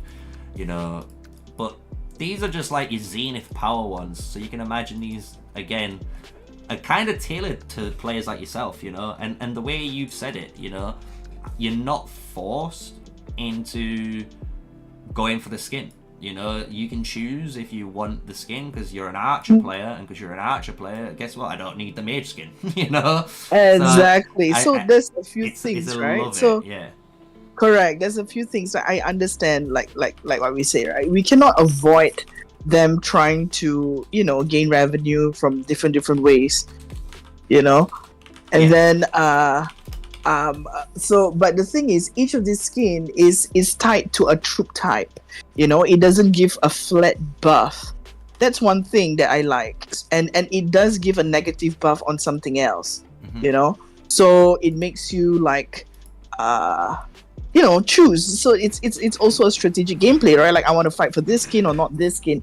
But the most important fundamental thing that I think is key for this game that I like is the fact that even if you get that skin, okay, so you have all the skins, so you're like the best player ever, like you max every single thing, we can still overwhelm you by sending 20 legions against your 5 legions. Do you know what I mean? And that's the key, right? That's the key that every top player needs to learn.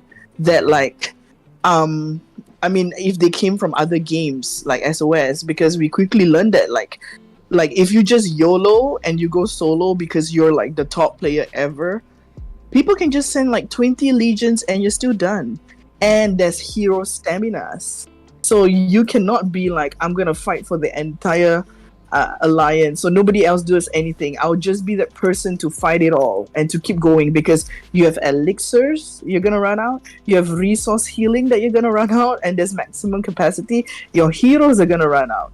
So this game is really still very, very activity based of the alliance, and that's why it's cool, because it doesn't put too much pressure on one person to be there. You know, you can be like, hey guys, I've done my best, my heroes are done, my you know, the stamina's out, everybody else needs to put in the effort. Yeah, you know? I do love it, because that's the one thing. We obviously on this channel go around all the different servers. We go into like server 32, server 33 and stuff, because we could watch those guys back in season 1+ when that existed. And obviously the cool mist change was there, and everyone was like happy days.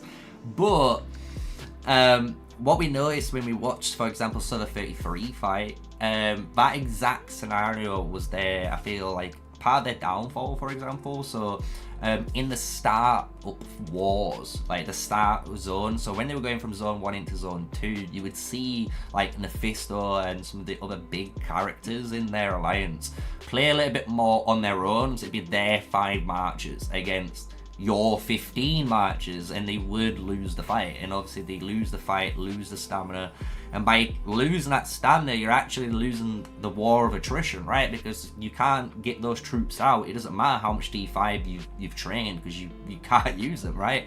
So exactly. So when it comes to big pushes, if these people don't play along together and they play on their own because they're like, I'm so strong, then wait for it. Then your next strategy is bait them, you know, just let them finish all their hero staminas, then you go and push, and they are useless then to their alliance because they are done.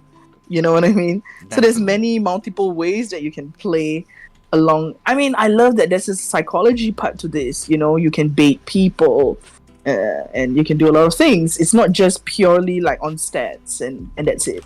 You know, so nobody can just be like the hero. You know, yeah, it's definitely. A team thingy. Yeah. So, what would you say for, you know, because obviously we've gone through your original journey through State of Survival, obviously leaving State of Survival and, you know, hitting, say, the paywall and coming over to Call of Dragons, right? What feature would you actually like to see in Call of Dragons, right? So say like you could wave the magic wand and there'd be a feature that would be fair for, say, new players and, you know, say free-to-play players and spenders, right?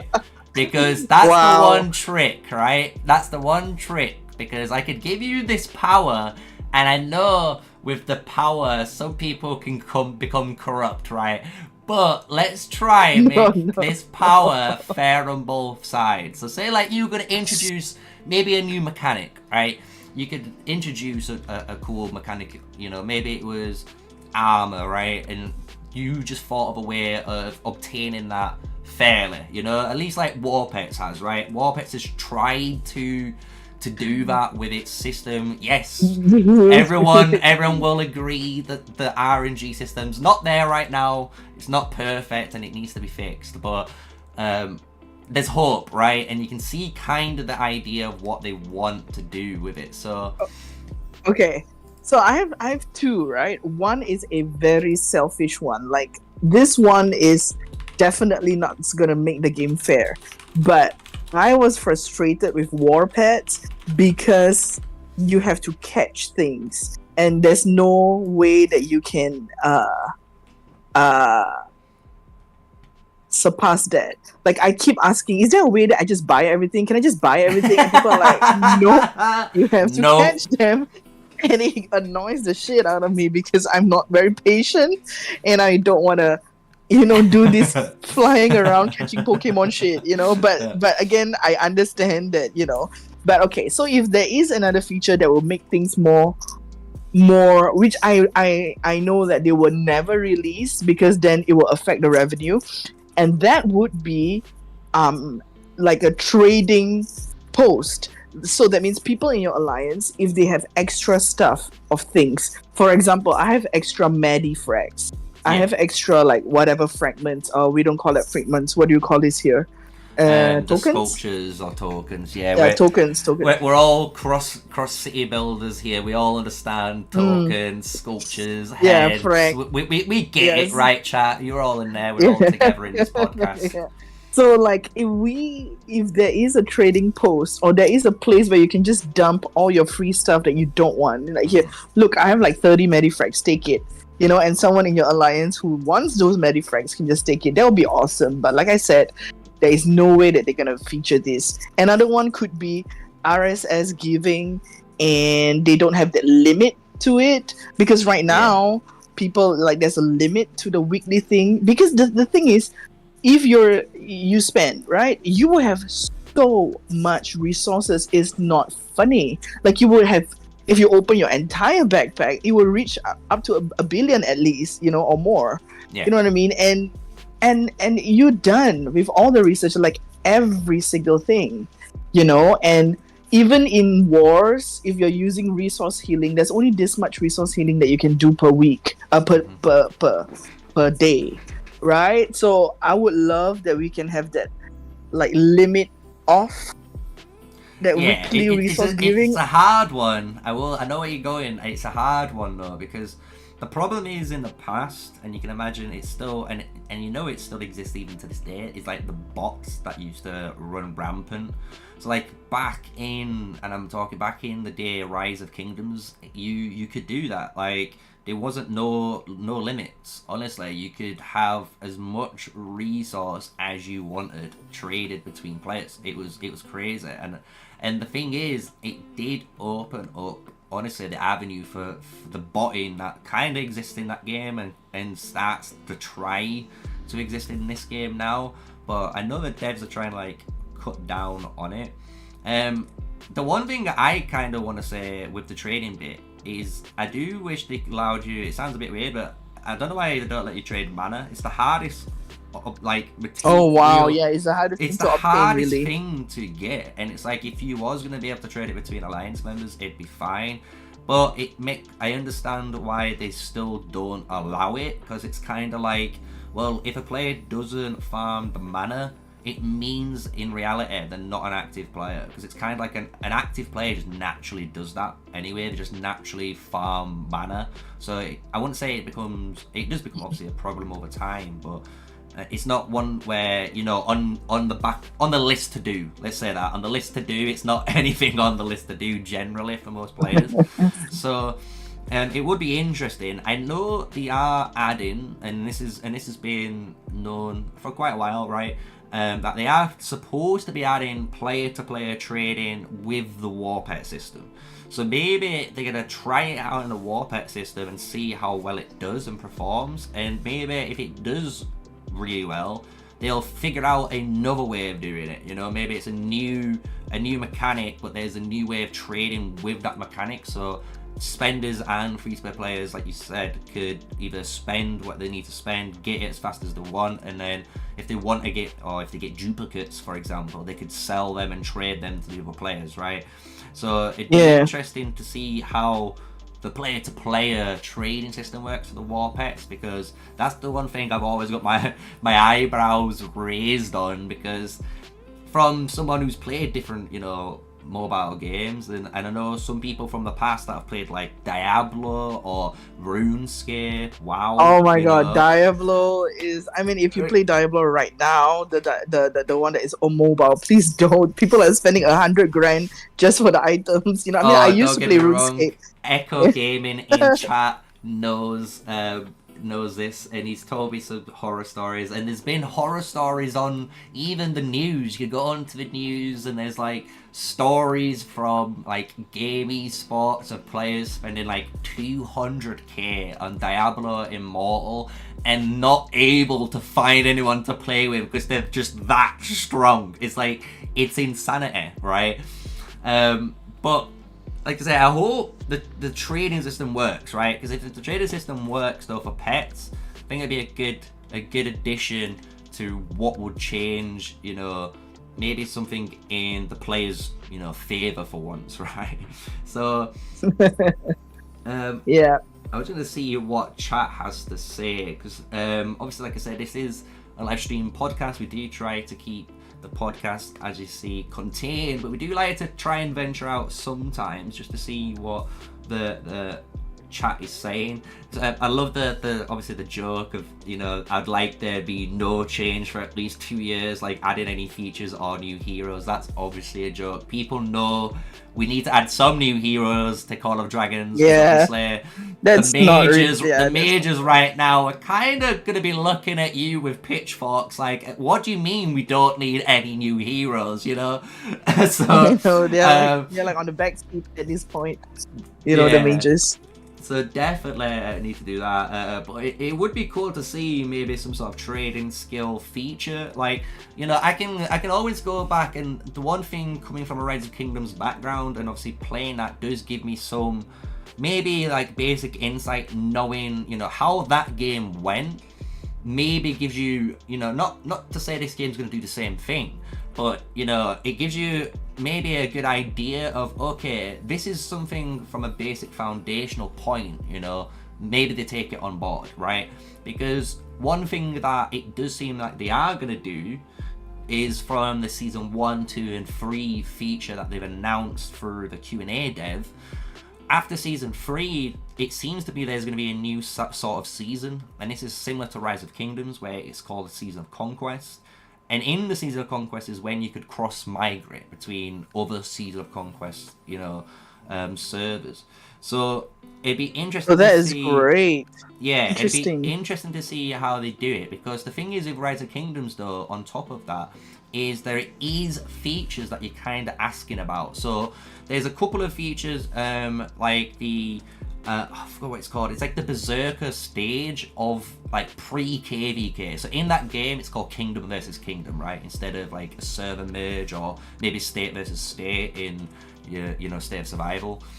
So when you go to KVK, there's a pre-KVK stage. And in that stage, there's like times where you have to like murder as many barbarians as you can, and you get these chests. And then there's another area, once you've done so many stages, where you as a kingdom needs to work together to build like your kingdom's fortress, right? And to do that, you donate those extra heads. So it's like you traded in all those extra legendary sculptures and all those epic sculptures and whatever you had spare into this area, and it give you a mass amount of coins that you could spend on speed ups, legendary universal tokens, so you got the choice now to upgrade how you want, obviously like resource bundles and just different things you actually needed for your account, right? So it'd be cool, and I could imagine Call of Dragons adding something similar to that, right? Where you could trade in something for a return, because you can see Scrap, right? Because Scrap already does that already at a very base level. So it'd be interesting to see if they would add that into the future, basically. Actually, having said that, what I really hope, I think should be coming for Call of Dragons, because we're now, I mean, like, I'm talking from a Season 1 plus point of view, right? But what I really hope to happen is that we have literally what you were saying, which is servers versus servers, like server versus servers kind of event, where the entire server, whoever is in your group right now, have to work together, put away their differences for that bit, and work together and fight another group of server, for whatever rewards and stuff like that. I mean, in the previous game, we had this thing called governorship, so it could be different, but it will be interesting, because right now I find that it's a lot of wars within the server group that you have, at least for Season 1 plus. It's within the server groups, and then when the war is over,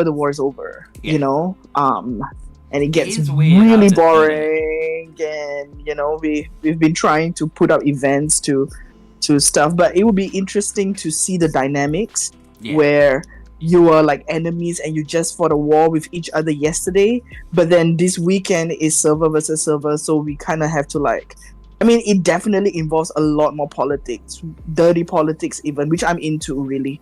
But it'll be fun to see the dynamics, and then you're like, okay, now we have to put away our differences. Let's fight this other group of server for rewards. It would be interesting, because, like I say, it is strange that they've basically,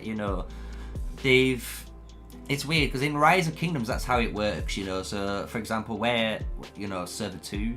And when it goes into KVK, you are spread out a lot more, and you get more options to do that type of strategic fight, compared to how this merge works, where everyone kind of merges together, and then at the end of the merge or after the end of the season, players might cross migrate to each other's random servers. It's a bit weird how it works. Don't get me wrong, it's cool, but it's a different take, right? That's what we can say. It's a different take, because most games have the standard migration. I think everyone understands what a standard migration path is, where you could just migrate from server to server. So it is interesting that they tried something different, right? I'm not saying it's the best, and maybe they can kind of agree and kind of going in that route where they're saying maybe server migration, the way we've got it, isn't right. So that's why hopefully they're hinting to that cross migration path after you've completed that third season in the game. So yeah, man, I'm not gonna lie, I've enjoyed today's podcast. I don't know about you. We're gonna wrap things up though. So I want to say thank you though to Queen. Have you got anything you want to say to everyone in chat and anyone who's listening to the podcast? Maybe later on when we later upload it. Yeah. I mean, no, I just want to say that thanks for listening in, and I think it's great that we had this first podcast of just explaining our background and stuff like that. I mean, it is not easy to run family alliances, that is for sure, but I feel like for games like this, it's wiser to have a strong group of family alliances. I think the biggest difference in other games, at least for the games that I've played, is that previously you can just be one alliance and you take everybody, you take all the strong players and you just kill off everybody, but it doesn't work in this game. This game is better if you have a bunch of alliances that are equally strong and fight together. But then again, that's also the management part, which could be quite taxing, but it is what it is. And I'm glad that the family that we brought over, many of people are still playing, and that's what it is. No problem. Honestly, I want to say thank you to you again. Thank you to everyone in your server. Do you want to tell everyone in chat, because I know someone asked what server you were originally from, and I didn't want to steal that, bit of fun. Right. So we are, we are a family of 4 alliances. We are called the Zoo of Dragons. I know it doesn't sound very amazing, but it doesn't sound very scary. But we are called the Zod family.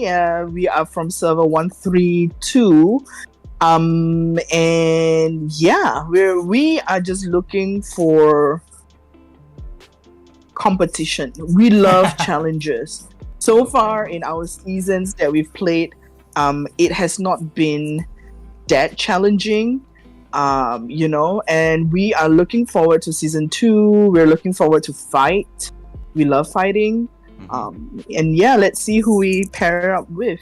Server 132. We have the Zod family. No problem. Honestly, thank you. And honestly, thank you to the chat. I want to say thank you to everyone who's just basically tuned in and has honestly enjoyed this podcast. It's been a blast. And I hope you guys have enjoyed the story, right? Of basically ZOD coming in from State of Survival, from basically putting a foot down and saying no more is no more to spending, right? And coming over to the Call of Dragons community. And honestly, as you can see here, we'll always welcome you with warm arms, right? So I want to say one last time, thank you for watching, guys. Thank you for participating in today's podcast, Queen. And for everyone else, this was problem. The Scout Report, a community Call of Dragons podcast where we aim to try and bring you Call of Dragons news on either patch notes, topics, and even just cross-alliance games like you've just seen in today's episode. So thank you for watching and peace out. Bye. There we go. All done, chat. All recorded, and we've still got Queen here. So I hope you all... Thanks, guys. Yeah, we can chat a little bit more loosely. So I hope you guys enjoyed that.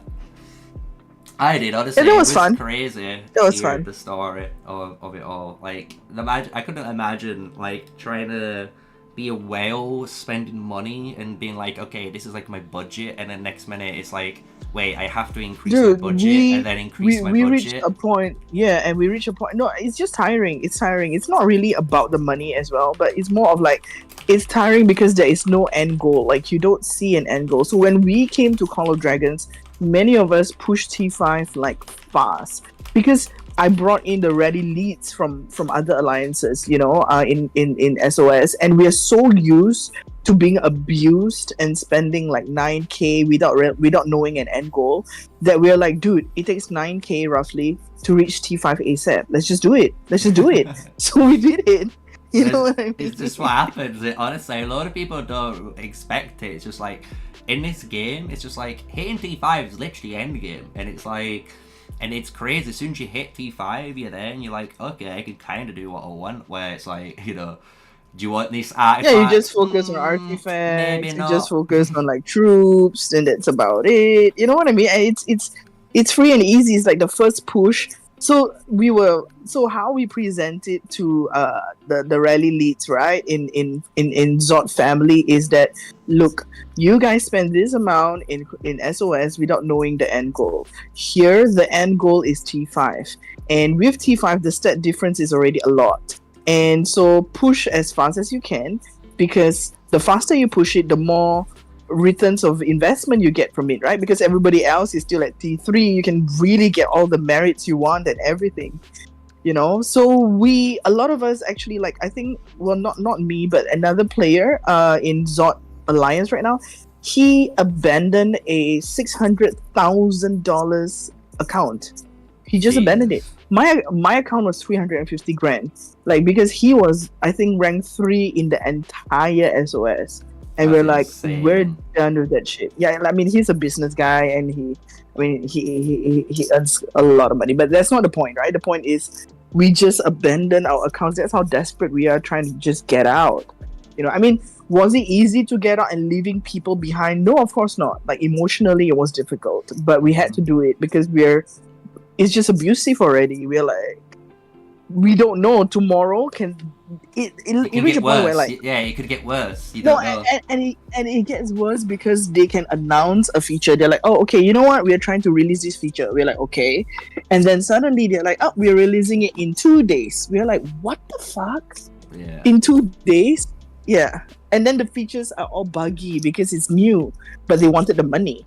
I mean, I know why SOS did it. I didn't want to like elaborate on it because it's boring, but they did it because they did so much collaboration with The Walking Dead, which works out fine, you know. But then they spend too much money working with collaboration with what is that? The one with Joker, Marvel? No, DC comic, and it fucked them up, like because they paid. Like, and then they couldn't recuperate. They basically just bit off too much they could chew at once. Yes, and so they needed to quickly recover that revenue because, you know, we talk a lot, like the YouTubers and me and a lot of the insider people, and you know, because we're all like in one community, like the top players. So we were like, why are they going crazy on this? And then we realized that okay, because their collaboration with Joker was bad. Like it wasn't fruitful, and clearly it's DC. They had to pay a bunch of money, I'm quite sure, just to get Joker in the game. Warner Bros just looking at you like, wait, you want Batman? Exactly. Like you want Batman? You want Joker? Like he's like you want so the prominent, right? Yeah, that was too much. That was so stupid. But yeah, it is what it is. So anyway, we're just glad that we moved over and brought people who were suffering into something else. You honestly, know? I hope honestly these podcasts maybe devs listen to and stuff, because or the live streams and that, because it'd be interesting for the devs to just hear different points of views and stuff, which is what I hope everyone likes, you know, because I think that's the best content, where you can hear, you know, your view, where you guys have come from, and just show people like, look, you know, if you really don't want to play the game, you can just leave, right? You just leave. You're not tied by, if you really want to, you can leave. You can justify it, right? So honestly, I've enjoyed it. I've enjoyed all of this. We'll get you on again if you want at some point. I don't know when. Sure, we can talk about something else next time. You know, like just give me a topic and we can talk. Yeah. Exactly, yeah, sure. Yeah. Thank you so much.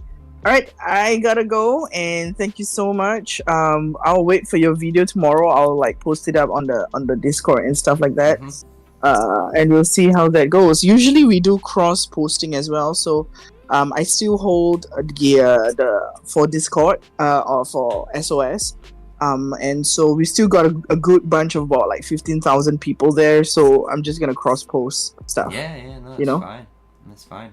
I honestly appreciate it, honestly, and like I say, I'm happy when you let Catzilla know. I'm happy to bring him on. It's just probably whenever the next live stream is and stuff like that. I'm gonna talk to him in an hour's time.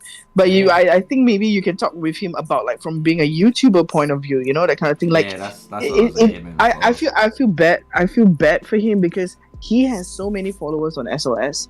I mean, for that game itself, he is the top like YouTuber with the subscribers. But the thing is, SOS refused to allow him to use the same brand for Call of Dragons. He had to create a new like YouTube channel for it. I have no idea why they don't allow it. So stupid. The only way that should happen is if that channel's still in contract. That's the only way it would work. Yeah, I guess like, he's still under contract. If he's under contract, it makes sense. But as soon as technically, like say next month, the contract ended and that was his last payment of doing whatever he had to do for the payment, then you know he should be able to do whatever he wants. It's his channel at the end of the day. They don't actually own his channel, you know. Correct. But the thing is, it takes a good time, like a while for him to gain traction in Call of Dragons, you know, especially Call of Dragons is like, I mean, come on, Cheese Ghoul, and yeah, he's new, and Cheese Ghoul is at like 200,000 subscribers, so that's a bit of a bit harder to work towards, you know what I mean, as compared to somewhere else where he's already like the voice for it, and you know, so Yeah, it is what it is. Waiting for the day until seeing sneaky product. Don't you worry, I'll get you some sneaky product. All right, I'll talk to you soon. I will be no calling problem. him It's been a later, and pleasure. then I will get him to find a time to connect with you. Yeah. Perfect. All right. Nice. Good night. Bye. There we go, chat. Let's just hold up.